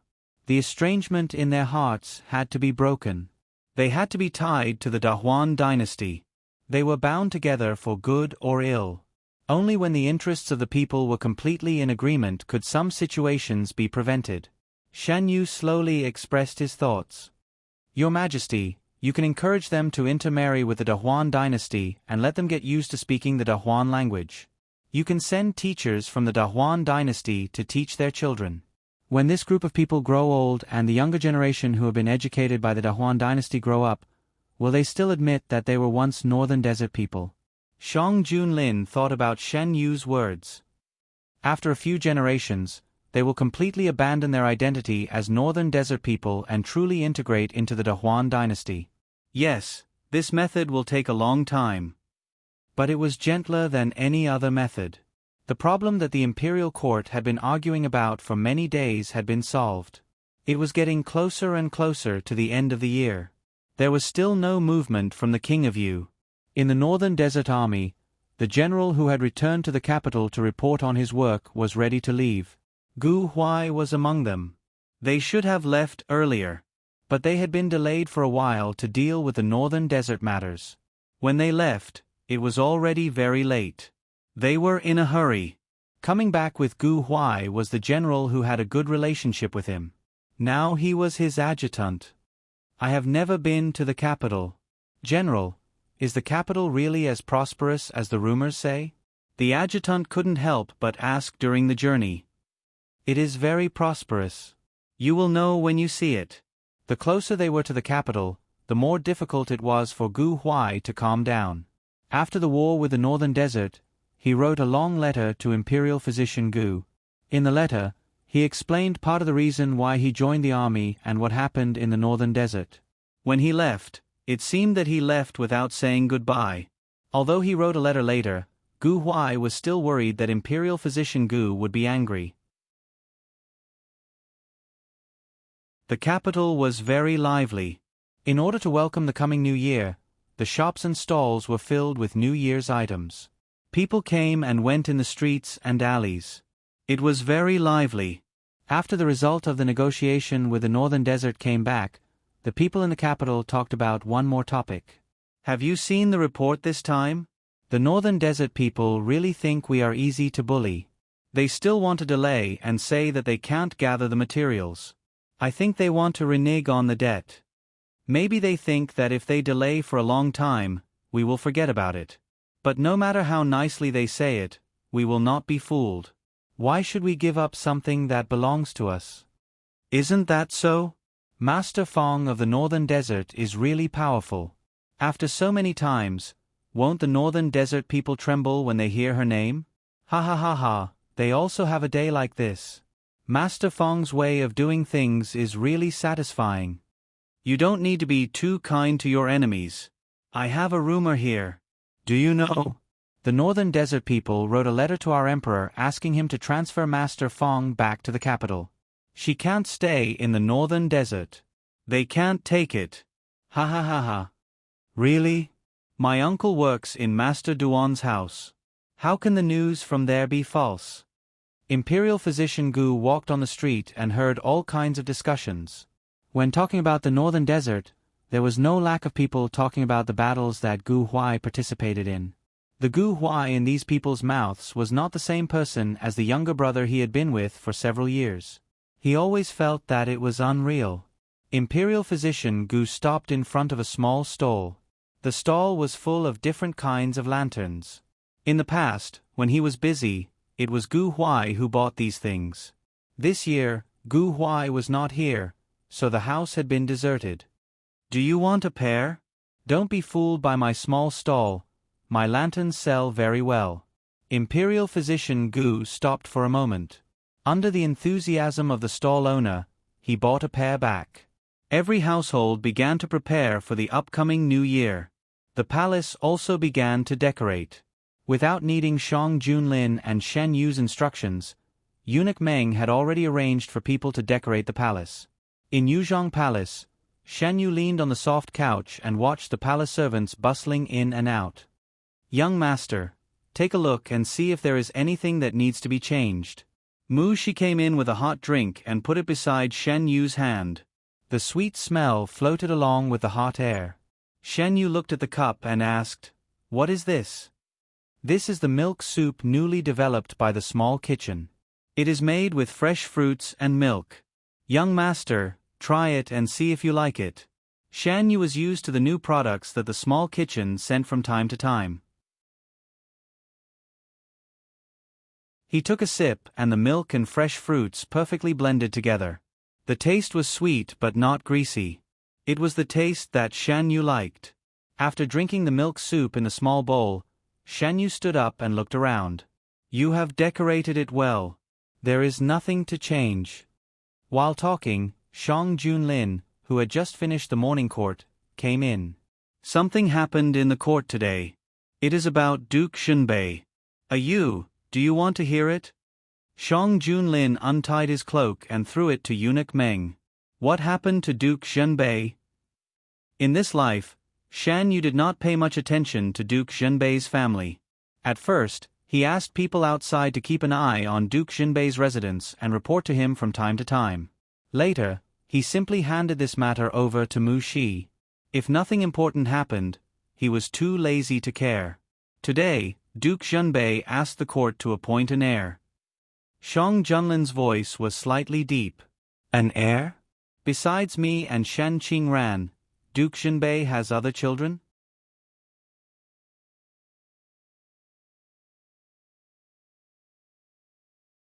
Chapter 177. If Shen Yu's memory was correct, there should only be him and Shan Qingran in the Count of Zhenbei's residence. Or, in this life, Shan Qingran lost his value and Count of Zhenbei had another child? With Count of Zhenbei's temperament, this was not impossible. But if there was suddenly an heir in the Count of Zhenbei's residence, she should have mentioned it to him. No, Shang Junlin stroked Shan Yu's cheek. Count of Zhenbei wants to appoint you. Me? Shan Yu was even more surprised. I have already entered the palace. Why does he want to appoint me as the heir? Does he think that I can go back and inherit the Count of Zhenbei's residence after entering the palace? Not to mention that he couldn't inherit it with his current status. Even if he could, Shan Yu didn't care. He wanted this position before only because it was what he should have. Instead of letting others take it, it was better to hold it firmly in his own hands. He said that you are the only legitimate son of the Count of Zhenbei's residence. Logically speaking, this position should be yours. Not only Shang Junlin, but also the ministers who heard Count of Zhenbei's words in the morning court showed a strange expression. They really didn't understand why Count of Zhenbei suddenly said this. If he really wanted to appoint a legitimate son as the heir, why didn't he mention it before Zhenbei entered the palace for more than 10 years? He only mentioned it after Zhenbei entered the palace and was favored by the emperor. Many people looked at Count of Zhenbei with strange eyes. Didn't Count of Zhenbei feel it? How could he not feel the undisguised gaze? Even Shang Junlin's gaze on him was like a needle on a carpet. Count of Zhenbei, are you joking with me by mentioning it at this time? Everyone could feel the anger under Shang Junlin's calm tone. Count of Zhenbei hurriedly knelt down. I don't dare. It's just that this position should be his. I was obsessed in the past. I doted on my concubine and son and neglected Xiao Yu. I want to take advantage of the opportunity now to make up for my past mistakes one by one. Shang Junlin looked at him condescendingly. He didn't agree or refuse. Count of Zhenbei still wanted to say something, but Shang Junlin interrupted him. Now Yu is my Count of Zhenbei's residence. Count of Zhenbei's residence is his past. I don't care how you suddenly came up with this idea. Whether it's sincere or not. Directly refused. The ministers couldn't understand what was happening in front of Zhenbei. After the court Zhenbei's residence, they couldn't help but talk about it. Count of Zhenbei? Why did he say he wants to appoint the heir at this time? If he really wanted to have a legitimate son, he would have done so a long time ago. The heir he originally wanted was that bastard who sided with outsiders. Could it be that he regretted it? What's the use of regretting now? She has already been sent to the palace by him. It is even more unrealistic to ask His Majesty to let her go now. Not to mention how much His Majesty is favored now. Even if she is an unfavored concubine, there is no reason to do this. That's right. Given how much His Majesty favors His Majesty probably doesn't care about the position of Crown Prince. If His Majesty really cared about this, he wouldn't have entered the palace in the first place. No one could understand Duke Zhenbei's sudden action. Even the officials who had a good relationship with Duke Zhenbei were confused. I didn't promise him. You can only be tied to me from now on. Shang Junlin held Shan Yu's hand and sat down on the soft couch. Even if His Majesty agrees, I can't agree. From the moment I entered the palace, I had nothing to do with the residence of Count North. However, Shan Yu was also very curious about why Duke Zhenbei would do this. Did something happen to Count North's mansion recently? Except for this, Shan Yu couldn't think of any other reason. No, except for some small disputes, Count North's mansion is as usual. Shang Junlin wouldn't lie to him about this kind of thing. Shan Yu ruled out this possibility. Since nothing happened to Count North's mansion, why did Duke Zhenbei suddenly ask for the position of Crown Prince for him? In fact, Duke Zhenbei was right about one thing. The position of Crown Prince originally belonged to Shan Yu. If Duke Zhenbei didn't favor Shan Qingran and his mother and didn't want to give him the position of Crown Prince, he would have been the legitimate Crown Prince of Count North's mansion. A few days later, news came from Count North's mansion that Duke Zhenbei was looking for a wife for Shan Qingran. Shan Qingran and Shen Yu were about the same age. They were indeed old enough to look for a wife. First, Duke Zhenbei asked Shan Yu to be the crown prince. Then, Duke Zhenbei asked for Shen Qingran's marriage. Was there any connection between the two? Which family did Duke Zhenbei show Shen Qingran? Shan Yu asked as he rubbed the wall of his cup. It's the daughter of the collateral branch of the Duan family. Shang Junlin told him the news that the hidden dragon guards found out. There are also the daughters of the Yi family and the Chen family. Without exception, they were all girls from the aristocratic families in the capital. Perhaps Duke Zhenbei didn't choose the girls from the province, but the power behind them. Marriage alliance. This kind of thing was very common in aristocratic families. Shan Yu didn't find it strange that Duke Zhenbei would choose marriage alliance. But the person of marriage alliance was Shan Qingran. They are all willing to marry their daughters to Shan Qingran? Although he is the son of a concubine, he is the only person in the Duke Zhenbei's mansion who has the possibility of inheriting the Duke Zhenbei's mansion. Moreover, he has you as his legitimate brother. It is normal for these people to be tempted. Shang Junlin was right.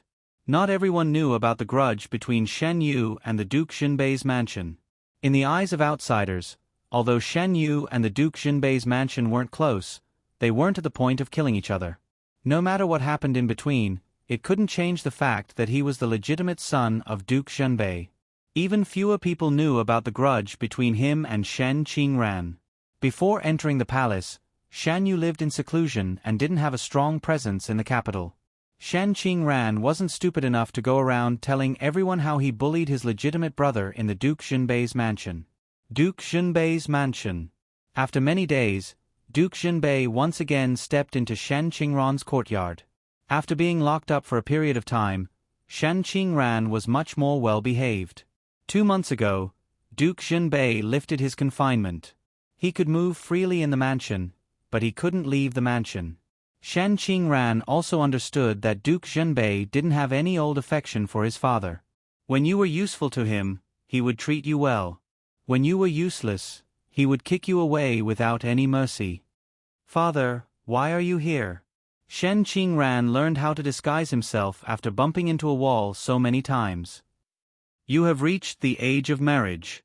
I have looked at a few girls for you. You can choose by yourself. Duke Zhenbei raised his hand. The manservant behind him carried a list of names and put it on the table. Shen Qingran almost couldn't maintain the expression on his face. Father, are you here for this? Your brother has been in the palace for a year. You should also get married. After you get married, you can have children for the mansion as soon as possible. The meaning of Duke Zhenbei's words was very obvious. Shen Qingran's face showed a strange expression. Father, you know that I like men. Duke Zhenbei waved his hand impatiently. I just want you to marry a legal wife. You are the only one in the mansion now. After you give birth to a child, you can like whoever you want. Father, you are right. Shen Qingran glanced at the list on the table. I will read it carefully. They are all girls with good family backgrounds. You should hurry up and choose, so that I can reply to the girl's family as soon as possible. After Duke Zhenbei left, Shen Qingran walked to the table and sat down. He slowly opened the list. Duke Zhenbei didn't lie to him. The girls with names in the list all had good family backgrounds. Seriously, Shen Qingran would be climbing up the social ladder if he married these girls. The news of Duke Zhenbei's mansion spread to the palace. Mu Shi knew that Shan Yu had been paying attention to what happened in Duke Zhenbei's mansion recently. She immediately told Shan Yu when she got the news. Shan Yu asked them to continue paying attention. In Hangzhou, because of the arrival of King Yu's group, there was no New Year's atmosphere. King Yu was now living in the Cheng family's mansion. The Cheng family only knew what kind of boat they were tied to after King Yu's arrival. It wasn't that no one was dissatisfied, but they had no other choice but to follow King Yu. The situation outside was tense, and King Yu wasn't in the mood to celebrate. Compared to this, he hoped that the people Mr. Tan mentioned could come quickly. He really didn't want to be trapped here anymore. Mr. Tan, how long will it take for the people you said to come to our rescue? They have already arrived. They are in the mountains behind Hangzhou.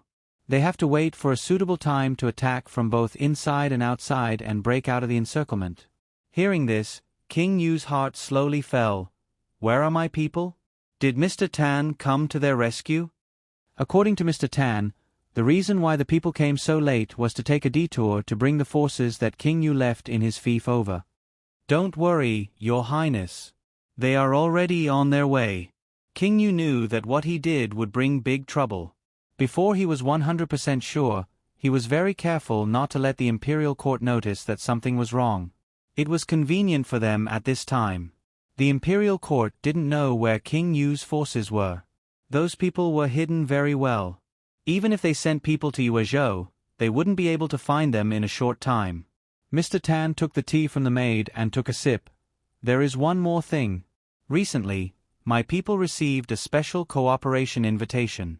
Is Your Highness interested? King Yu, oh. Mr. Tan, it is from the northern desert. They said that there is a person who is willing to help Your Highness. King Yu, people from the northern desert? Weren't they just defeated by the northern army? Mr. Tan kept him in suspense. Yes and no. When the time comes, Your Highness will know. King Yu had no other choice. If he wanted to have the strength to fight Shang Junlin, he didn't have enough people in his hands. He didn't have time to think about why these people were helping him. He just wanted to change his current situation as soon as possible. He didn't want to be suppressed by Shang Junlin. One day, Shang Junlin would be his defeated opponent. The humiliation he suffered would be returned 1,000 times.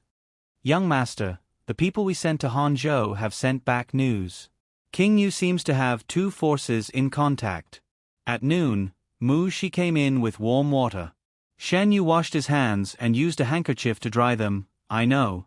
Pay more attention to that side. It would be best if we can find out where the forces in contact with them are. This servant understands. Mu Shi handed the basin to the palace servant and continued, Zhenbei Ho sent a letter to you again. Do you want to meet him? Since Shan Yu entered the palace, Zhenbei Ho had sent many letters to the palace. Every month, he would write 3 times a month. Except for a few times, Shan Yu would pretend that he didn't see it. Zhenbei Ho was furious, but he couldn't do anything if he didn't see him. This time, for some reason, Zhenbei Ho had been sending letters to the palace for several days. The messenger said that Zhenbei Ho had something important to discuss with His Highness and hoped that His Highness would agree. Shan Yu was curious about what Zhenbei Ho wanted to do. After pondering for a moment, he said, yes. If Shan Yu wanted to meet Zhenbei Ho, he could just call him into the palace. Before meeting him, Shan Yu told Shang Junlin that Shang Junlin wanted to accompany him. Shan Yu felt that if Shang Junlin was here, Zhenbei Ho wouldn't say a lot of things. Your Majesty, do you want to leave first? I want to know what Zhenbei Ho wants to say to me. Am I so shameful? Shang Junlin pinched Shan Yu's face. Shan Yu slapped his hand away. Your Majesty, you know that's not what I mean. Then, give me a kiss, and I'll do whatever you want. Shan Yu glanced at him and gave him a perfunctory kiss on his face. Shang Junlin was not satisfied, but he was pushed into the inner room by Shan Yu. I've kissed you. Your Majesty, please wait here for a while. When Zhenbei Ho arrived, he only saw Shan Yu sitting on the main seat. What does Master Ho want to say to me? I wrote a letter to ask for the title of heir apparent for you, but it was rejected by Your Majesty. Zhenbei Ho knew that Shan Yu didn't like to talk nonsense, so he went straight to the point. Did Zhenbei Ho come here for this? Shan Yu said casually. It seemed that he didn't care about this matter at all. Zhenbei Ho was stunned. After a while, he said, I chose a wife for Shen Qingran from a famous family. When his first child is born, he will be adopted under your name. He will inherit the title of Marquis Mansion in the future. Shen Yu couldn't help but laugh out loud. Don't you think you're dreaming too much?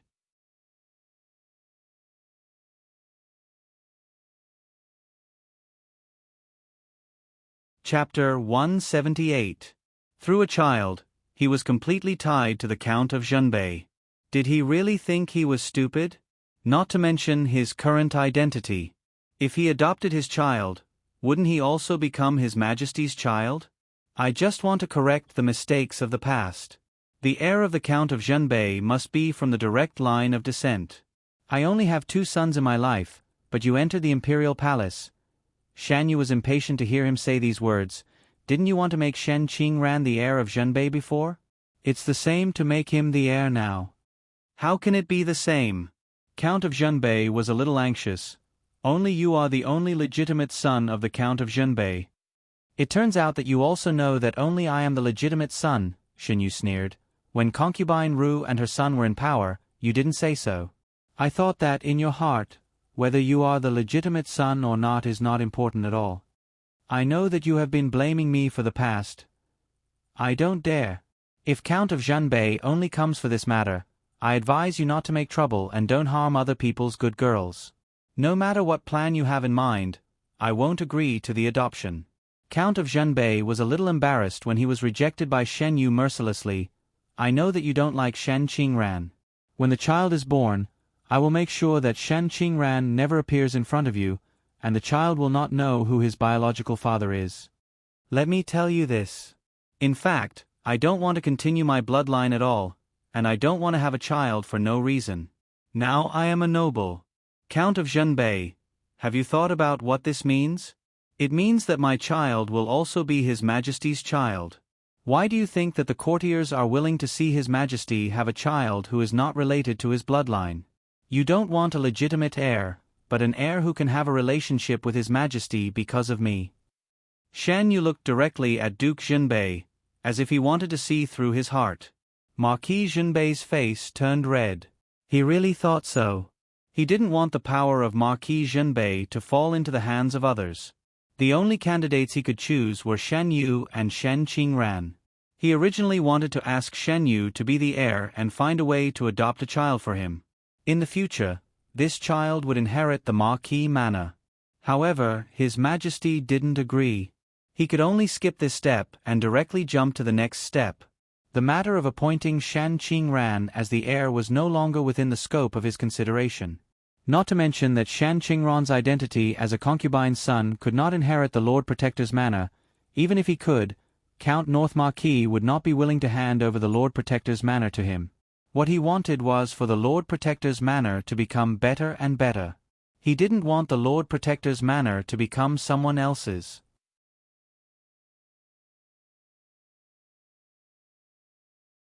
Father, this is for your own good. Since ancient times, emperors have been fickle. Don't look at how you are favored by the emperor now. Can you guarantee that he will still treat you like this 5 years later or 10 years later? In addition to the emperor's favor, you also need to find yourself someone to rely on. This is between His Majesty and me. Count North Marquis, you don't need to worry about it. Count North Marquis looked at Shen Yu as if he was looking at an ignorant child. Your Majesty should also think more for yourself. You are the legitimate son. You should inherit the Lord Protector's manor. Since Count North Marquis also said that I should inherit the Lord Protector's manor, then why didn't I say anything before I entered the palace? Shen Yu interrupted him again. Count North Marquis was blocked and had nothing to say. Because at that time, his mind was full of thinking about how to give the position of heir to Shen Qingran. If I said that I regretted it, would your Majesty believe me? Of course, why not? After I entered the palace, Count North Marquis should have seen clearly what kind of person Shen Qingran is. Do you think that the Lord Protector's manor will be finished in his hands sooner or later? At this time, you will think of your eldest son who was abandoned by you.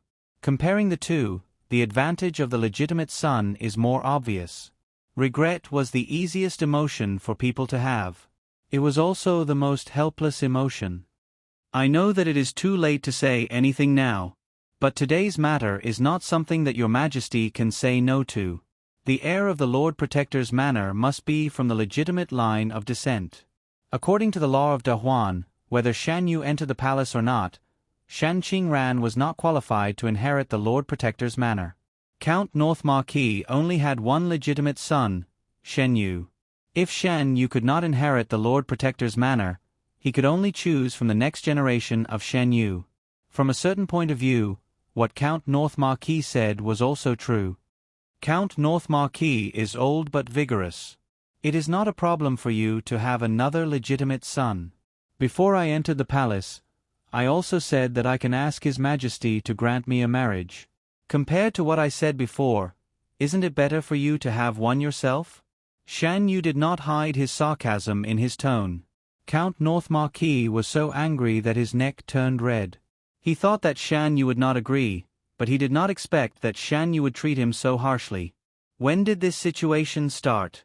Count North Marquis was in a trance for a moment.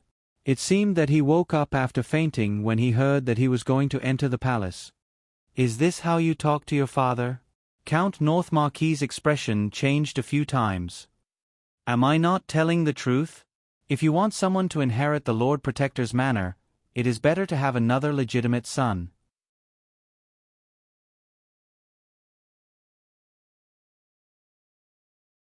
If they encountered the rebels along the way, it would be best if they could deal with them directly. The scout that was sent out soon returned. Based on the initial analysis, there are 2,000 people ahead. They are heading towards Hangzhou City. General, what should we do now? Gu Huai briefly pondered. First, determine their origin.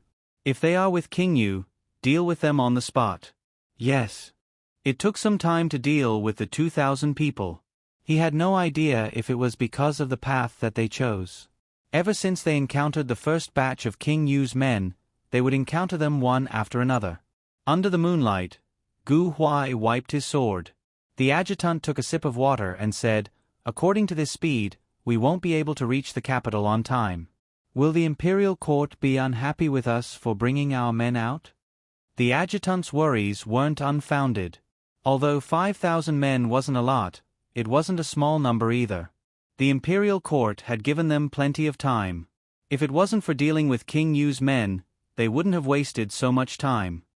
There's no need to worry. Gu Huai came to Subei as a hidden dragon guard, so he had a method to contact the hidden dragon guards. When he discovered that the first batch might be King Yu's men, he had contacted the hidden dragon guards. The news should have reached the capital by now. But it was a pity. He initially thought that he could spend the new year with his brother. Gu Huai encountered King Yu's men. Shang Junlin closed the letter and placed it on the table. On the way back from Subei? Yes, and it's not just one batch. He suspects that there are other forces heading towards Hangzhou City as well. Since they had discovered them, there was no reason for them to let them go. Shang Junlin instructed Gu Huai to provide support, and it would be best if they could clean up the path. Along the way, Gu Huai's men increased, and the number of rebels that he dealt with increased. Bang! The vase fell to the ground with a loud bang. We can't wait any longer. The people we've been hiding in the dark have been discovered. Mr. Tan looked anxious. Aside from the 100,000 men in Hangzhou City, how many are there outside? Can they help us break out of the encirclement? After venting his anger, the viciousness on King Yu's face dissipated. There are 80,000 of them that we can use right now. As for the rest, we can't wait any longer. Mr. Tan initially wanted to wait for those people to arrive before making a move. But now that a mysterious force had wiped out a few of their strongholds, it was only a matter of time before the rest were discovered. The snow was getting heavier. As the snow fell, the patrolling soldiers suddenly felt that something was amiss and sounded the alarm. The gates of Hangzhou City that had been closed for many days opened and archers stood on the city walls. Release the arrows. The sound of swords rang out for a long time. The news was quickly sent to the capital. It looks like Gu Huai's actions have disrupted their plans. Shen Yu slowly sat beside Shang Junlin. Gu Huai has made a great contribution this time. I have ordered him to bring his men to Hangzhou City. Calculating the time, they should arrive in a few days. King Yu stood on the city walls and looked at the flames of war below with a smile. They were about to win. The Great Huan army that was guarding Hangzhou City did not expect that King Yu's men would be hiding outside, so they were caught unprepared.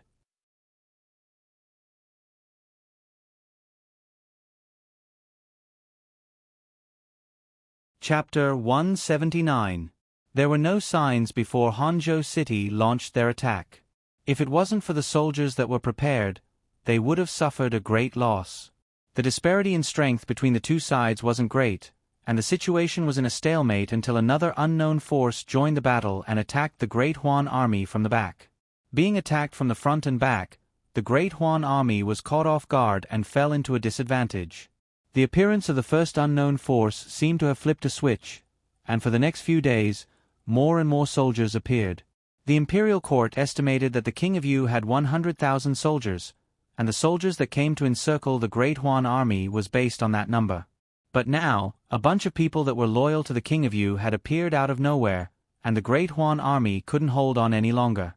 "General, we can't go on like this. We have to report this to the imperial court."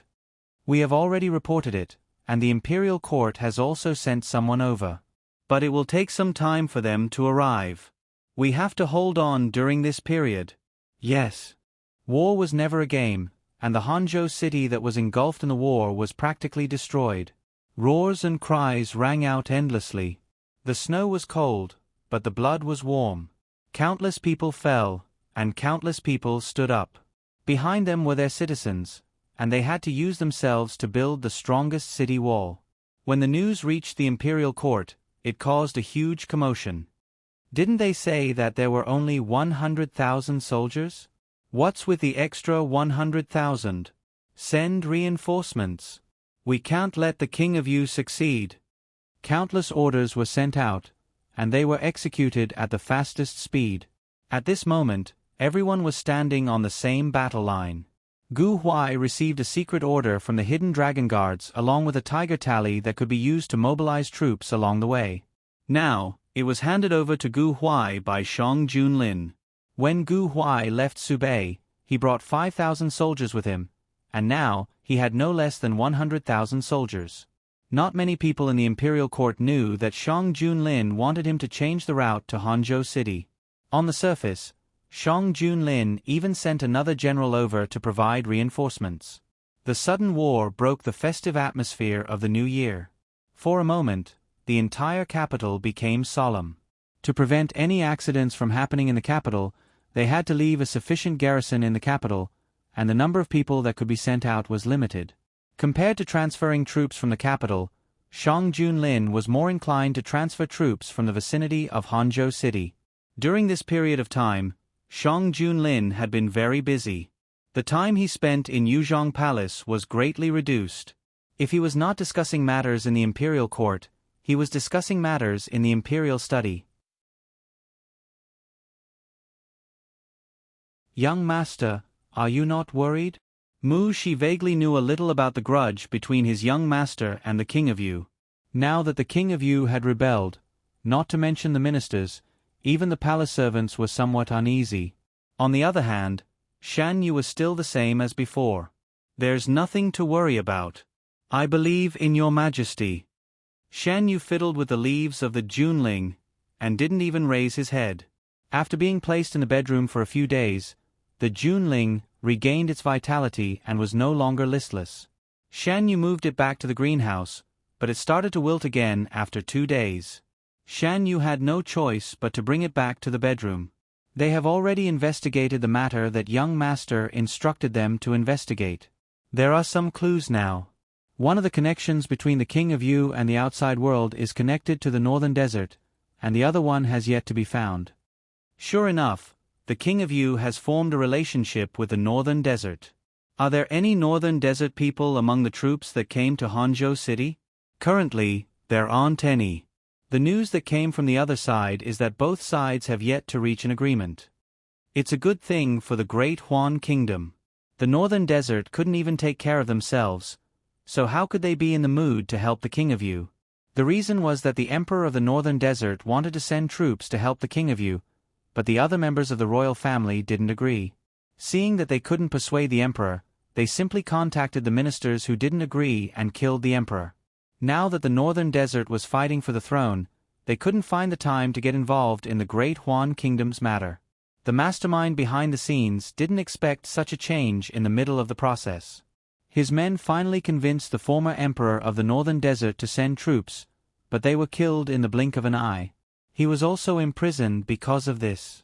This chess piece was completely useless.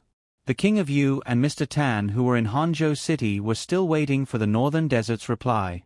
Unfortunately, no matter how many letters they sent out, there was no reply.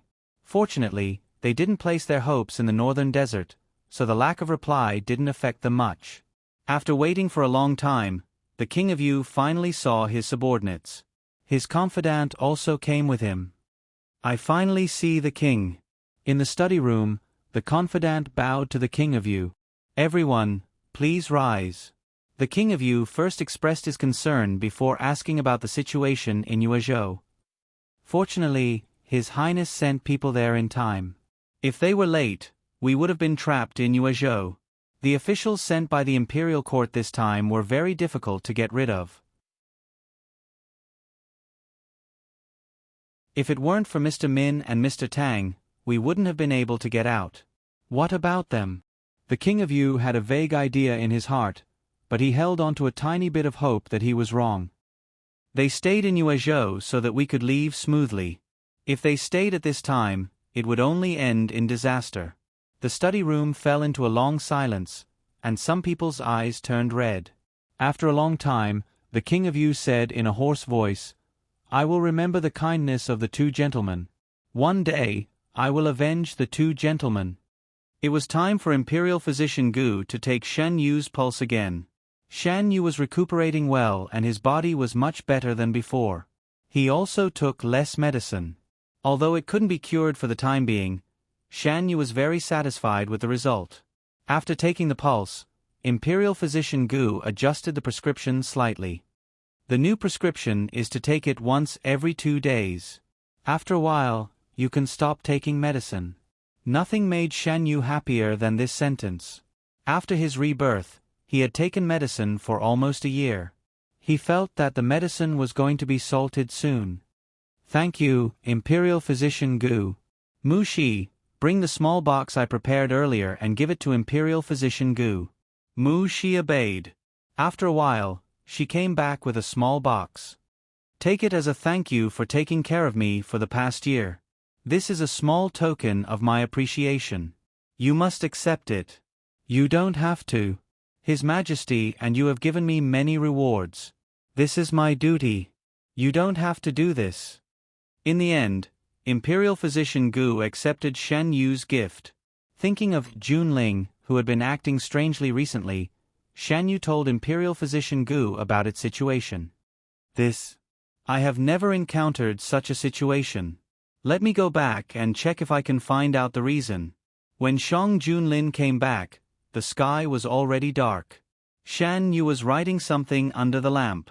He stopped the palace servant from reporting and slowly walked over. Shen Yu heard the footsteps and raised his head. "His Majesty is back. What is you doing?" When he came closer, he found that the paper in front of Shen Yu was full of his name. Shang Junlin was stunned. Shen Yu lowered his head and looked at the paper full of Shang Junlin. His face turned red. He was distracted just now. Without realizing it, he wrote so many names of Shang Junlin. Now, it was seen by the person himself. Shen Yu panicked and tried to cover up the evidence of his crime. His hand was grabbed by the man.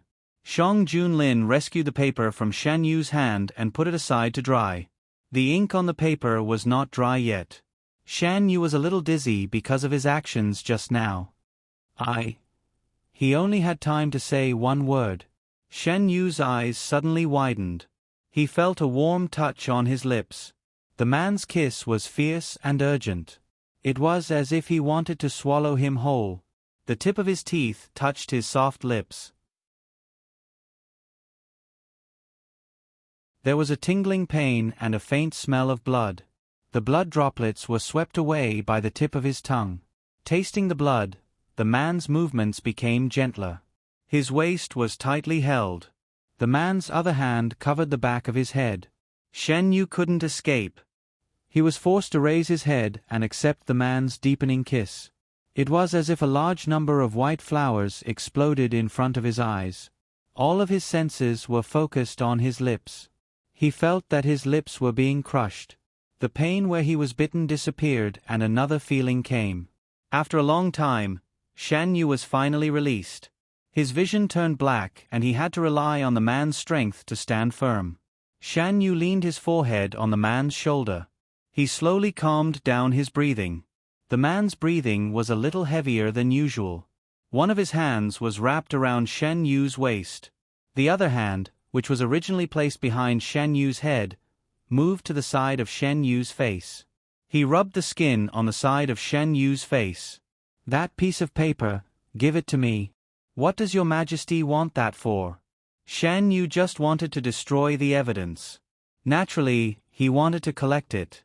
Shang Junlin didn't answer. He turned his head and kissed Shan Yu's forehead. "Can I?" The man's voice was low and magnetic. It was Shan Yu's favorite voice. Shan Yu was muddle-headed and agreed. After receiving the order, Eunuch Meng carefully put away the paper on the table. When Shan Yu came back to his senses, the paper was gone. Shang Junlin took the initiative to talk about a topic to divert Shan Yu's attention. "There is news from the Northern Desert. The Emperor of the Northern Desert is dead. He was killed." Shan Yu's attention was diverted. He didn't want to know where the paper with Shang Junlin's name went. The Emperor of the Northern Desert wasn't old or sick. If he died in this place, the biggest possibility was that he was killed. Yes. Now that several members of the royal family who are qualified to inherit the throne are fighting, I want to make the water more muddy. The civil strife in the Northern Desert is a good opportunity. If we can get rid of the King of Yu as soon as possible, Your Majesty might get a Northern Desert kingdom. Civil strife consumed a lot of the country's power. The Northern Desert had just experienced a failed invasion and needed to pay a large sum of compensation to the Great Huan Kingdom. Before they had time to recuperate, they encountered another civil strife. If they didn't do something at this time, it would be a waste of this God-given opportunity. It was time to settle the matter of the King of Yu. Hanzhou. With twice the number of troops, the scales of victory gradually tilted towards the King of Yu. The temporary victory restored the King of Yu's confidence. His mental state looked similar to before he was locked in the dark prison, but his style of doing things was more ruthless. Today is the last battle. We will break through the blockade of the imperial court and start a new journey. The King of Yu looked at the soldiers standing neatly below. His heart was filled with pride. Soon his wish would come true. Charge. Everything was as the King of Yu expected. The Great Huan Kingdom's army was attacked from the front and the back. They were no match for the Great Huan Kingdom's army. The King of Yu was protected on the city wall. He didn't need to come, but he wanted to see the moment the Great Huan Kingdom's army was defeated. It would be soon. The smile on the King of Yu's face grew bigger and bigger. Suddenly, the smile on his face froze. He saw that even further away, there were thousands of soldiers and horses galloping over. He turned his head and looked at Mr. Tan, whose face had turned ugly. His voice trembled. "Are they also here to help us?"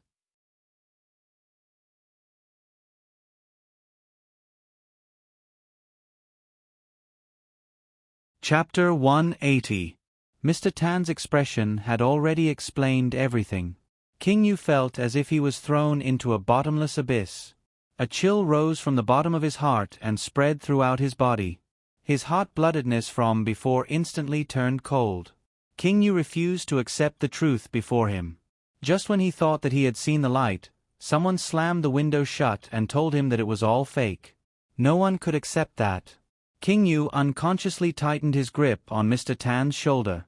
Feeling the pain, Mr. Tan pushed his hand away. "Get them to retreat first and close the gate." It wasn't that they wanted to retreat, but the army had forced them to retreat and find another way out. King Yu gnashed his teeth. He wasn't willing to give up just like that. "We can't retreat. If we're trapped in the city again, we won't have any chance. We have to end this quickly and break out of the encirclement as soon as possible." Mr. Tan briefly pondered and felt that King Yu's words were reasonable. They couldn't be trapped in Hanzhou City, or they might die here. This was their only chance. As they spoke, The people below also noticed that something was amiss. Is someone coming? Our men. Or the imperial court. Not only were the soldiers under King Yu, but the imperial court's army was also the same. When the battle started, they knew that King Yu had a backup plan, but they didn't expect the other party to be so much stronger than them. The general had already written a request for help from the imperial court. The reason why they waited until now was to delay King Yu and wait for reinforcements. After fighting for so long, they could no longer hold on. If the imperial court still didn't send reinforcements, King Yu might be able to break out of the encirclement today. General, there are traces of a large number of troops nearby. The man who was addressed as the general grabbed onto his sword and asked, "Are they our men or King Yu's men?" As soon as he finished speaking, the surrounding people all held their breaths. Many times in the past, after they heard such reports, King Yu's forces would grow stronger. From being able to crush the other party in the beginning to being evenly matched, it only took less than a month for them to be crushed by the other party. They wished that they could hear a different answer. "General, it's the imperial court's army." The soldier couldn't conceal the excitement on his face. Hearing his words, everyone felt relieved. When everyone looked at the general, they saw that there wasn't any trace of relaxation on his face and his brows were tightly knitted. "General, don't let your guard down. Carefully confirm the other party's identity." "Yes." The general's words cleared their minds. They recalled what had happened not long ago. The King of Yu's men had disguised themselves as soldiers of the imperial court to get close to them. If not for the general's timely reaction, they might have already been killed by the enemy. Gu Huai brought his men closer. Everyone saw the flag they were holding high. It was the symbol of De Huan. "The people sent by His Majesty have arrived." Gu Huai's arrival completely reversed the situation on the battlefield. Like a landslide, the dark clouds that shrouded the sky above Hangzhou City had finally dispersed. Before the new year, the imperial court received news that the rebels had been executed. The King of Yu escaped under the cover of his trusted aides. Before they could get far, Gu Huai's men caught up with them and captured them. In this battle, Gu Huai had once again made a great contribution. As one of the commanders, Gu Huai rode at the front of the group when they returned to the capital. The citizens of the capital lined the streets to welcome them. They had already received the news of the King of Yu's defeat from the newspapers. The King of Yu, Mr. Tan, and the rest were locked up in prison wagons, attracting countless rotten eggs and leaves. The King of Yu blankly looked at everything before him. It wasn't easy for him to escape from the capital, but he came back in such a sorry state. The difference in his heart was too great, and he no longer knew what expression he should show. A rotten egg smashed into his head with a bang and broke. A disgusting stench instantly overflowed. In the beginning, the King of Yu was still unhappy and frowned. But now, he no longer had any expression when facing this. Along the way, he could only hear the disdain directed at him. The ones responsible for escorting the King of Yu's group back to the capital were the 5,000 troops that Gu Huai brought back from the Subei province. The troops that the imperial court sent to Hangzhou City were temporarily left there to deal with the aftermath. To show the importance of a meritorious official returning to the capital, the imperial court would send officials to receive them. If the meritorious service was great enough, the emperor would personally receive them. This time, Gu Huai had rendered meritorious service twice, and even turned the tide to capture the King of Yu. The imperial court had to pay attention to him. On the day that Gu Huai brought people back, Shen Yu and Shang Junlin changed into casual clothes and left the palace. In the restaurant and tea house, everyone was talking about the King of Yu. This time, Shen Yu and Shang Junlin didn't choose the Yingxing Tower.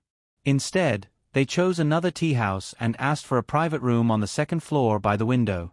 It was convenient for them to observe the situation outside. They chose the place that Gu Huai's group had to pass through after entering the capital. Shen Yu poured tea for himself and pushed a cup in front of Shang Junlin. "The tea here is pretty good. Your Majesty, try it." This tea house was recommended by Jiang Huiqing when he wrote to him. For a long time, Shang Junlin was busy with government affairs and couldn't leave the palace. Today he was free. Under Shan Yu's invitation, he came out with him. Shang Junlin picked up the teacup and took a sip. I still prefer a Yu's cooking. Shan Yu knew a lot of things. The art of tea had accompanied him for 2 lifetimes. In his previous life, he was alone and liked to make tea for himself. In this life, there was one more person, Shang Junlin, so he made tea for Shang Junlin. Shang Junlin was used to drinking the tea made by Shan Yu, so he couldn't accept the tea made by others. Shan Yu looked at the sky. There was still time, so he asked the waiter to bring the tea set. I'm just saying, a Yu doesn't have to do it himself. Shang Junlin saw this and hurriedly pressed down his hand. It's fine. I also prefer to drink tea made by myself. Shan Yu didn't say this to appease Shang Junlin. He really thought so. When he was in the palace, he liked to do it himself. Shang Junlin saw that Shan Yu was interested, so he asked eunuch Meng to pick a lot of treasured tea sets and send them to Yuzhong Palace. Shan Yu's movements were natural and smooth. His light blue clothes danced with his movements. He looked down and focused on the white porcelain teacup in his hand. Shang Junlin's gaze fell on him and couldn't move away. Shang Junlin was worried that Shan Yu would be hungry, so he ordered a lot of snacks. They were all sweets that Shan Yu liked. Shang Junlin took a piece of snack and fed it to Shan Yu. Shan Yu took a bite. A faint tea fragrance spread in his mouth. He said in surprise, "Are there tea leaves in this snack?" It had the fragrance of tea, but it didn't have the bitterness of tea. Instead, it was sweet and lingered in his mouth. A special method is used to leave the fragrance of tea in the snack and filter out the bitterness. It's a very famous snack here. The sun gradually set in the west. More and more people gathered on the street. Shan Yu and the others chose a very good position. They had a wide field of vision and could see everything below. Are we almost there? Shan Yu put down the teacup and looked outside. As soon as he finished speaking, he heard the sound of horse hooves not far away. Shan Yu leaned forward and looked in the direction of the sound. The soldiers wearing armor neatly walked over. The common people automatically stood on the side of the road and made way for them. Shan Yu could hear the discussions and cheers coming from below. They were rejoicing for De Huan's victory and cheering for the brave soldiers. Shan Yu unconsciously smiled and sat back in his seat. Gu Huai and the others were very fast. In less than a moment, they had arrived at the tea house. Shan Yu saw Gu Huai sitting high on the back of the horse. The current Gu Huai was more determined than before. Shan Yu's eyes were more similar to the person in his memory. Shan Yu couldn't help but think of his previous life. What had Gu Huai encountered before he met him? Shan Yu's gaze fell on Gu Huai for a long time.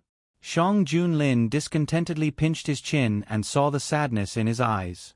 What is a Yu thinking about? Shang Junlin uncontrollably increased the strength of his fingers. His voice had a hint of hostility that his master hadn't noticed. Shan Yu pulled back from the memory of his previous life. He felt some pain in his chin. Your Majesty, you're hurting me. Shang Junlin released Shan Yu's chin as if he had just woken up from a dream. Unsurprisingly, there were 2 shocking red marks on Shan Yu's chin. Does it hurt? The hostility in his heart instantly dissipated. Shang Junlin carefully lifted Shan Yu's chin and touched it with his fingertips. Shan Yu shook his head. Out of the corner of his eyes, he caught a glimpse of the King of Yu who was locked in the prisoner carriage. This time, Your Majesty wants to punish the King of Yu. No one will jump out and say that it was the order of the late emperor, right? As if he felt something, the person in the prisoner carriage looked up and glanced over. Then, as if he was stabbed, he hurriedly looked away. The King of Yu's rebellion is already set in stone. They don't dare. Seeing the scene he wanted to see, Shan Yu was satisfied. Now that the King of Yu was arrested, Shang Junlin still had a lot of things to do. After packing some snacks, the 2 got up and returned to the palace. Habit was really a scary thing. Shan Yu used more than 10 years to get used to being alone. But now, He only used a year to get used to the existence of another person by his side. After accompanying Shen Yu in Yuzhong Palace for a while, Shang Junlin went to see Gu Huai and the others. After a simple wash, Gu Huai needed to enter the palace to meet the emperor. Along with him, there were several other generals who came to the capital with him. Some of them were brought back from Subei, some were recruited halfway, and some were sent to Hangzhou.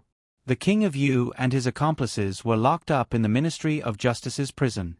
The King of Yu had already rebelled. Even with the late emperor's order, no one in the imperial court dared to plead for the King of Yu this time. It was a serious crime of rebellion. Even if they had several lives, it wouldn't be enough to pay for it. No one would joke about the fate of themselves and their family. A serious crime of rebellion would go down in infamy for thousands of years. The palace held a small welcoming banquet for Gu Huai and the others. The important officials of the imperial court also attended. During the banquet, Shang Junlin rewarded the people who had made contributions this time.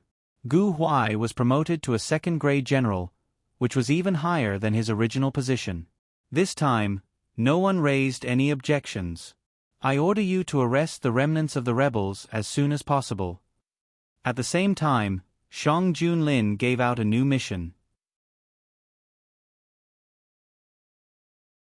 This subject obeys.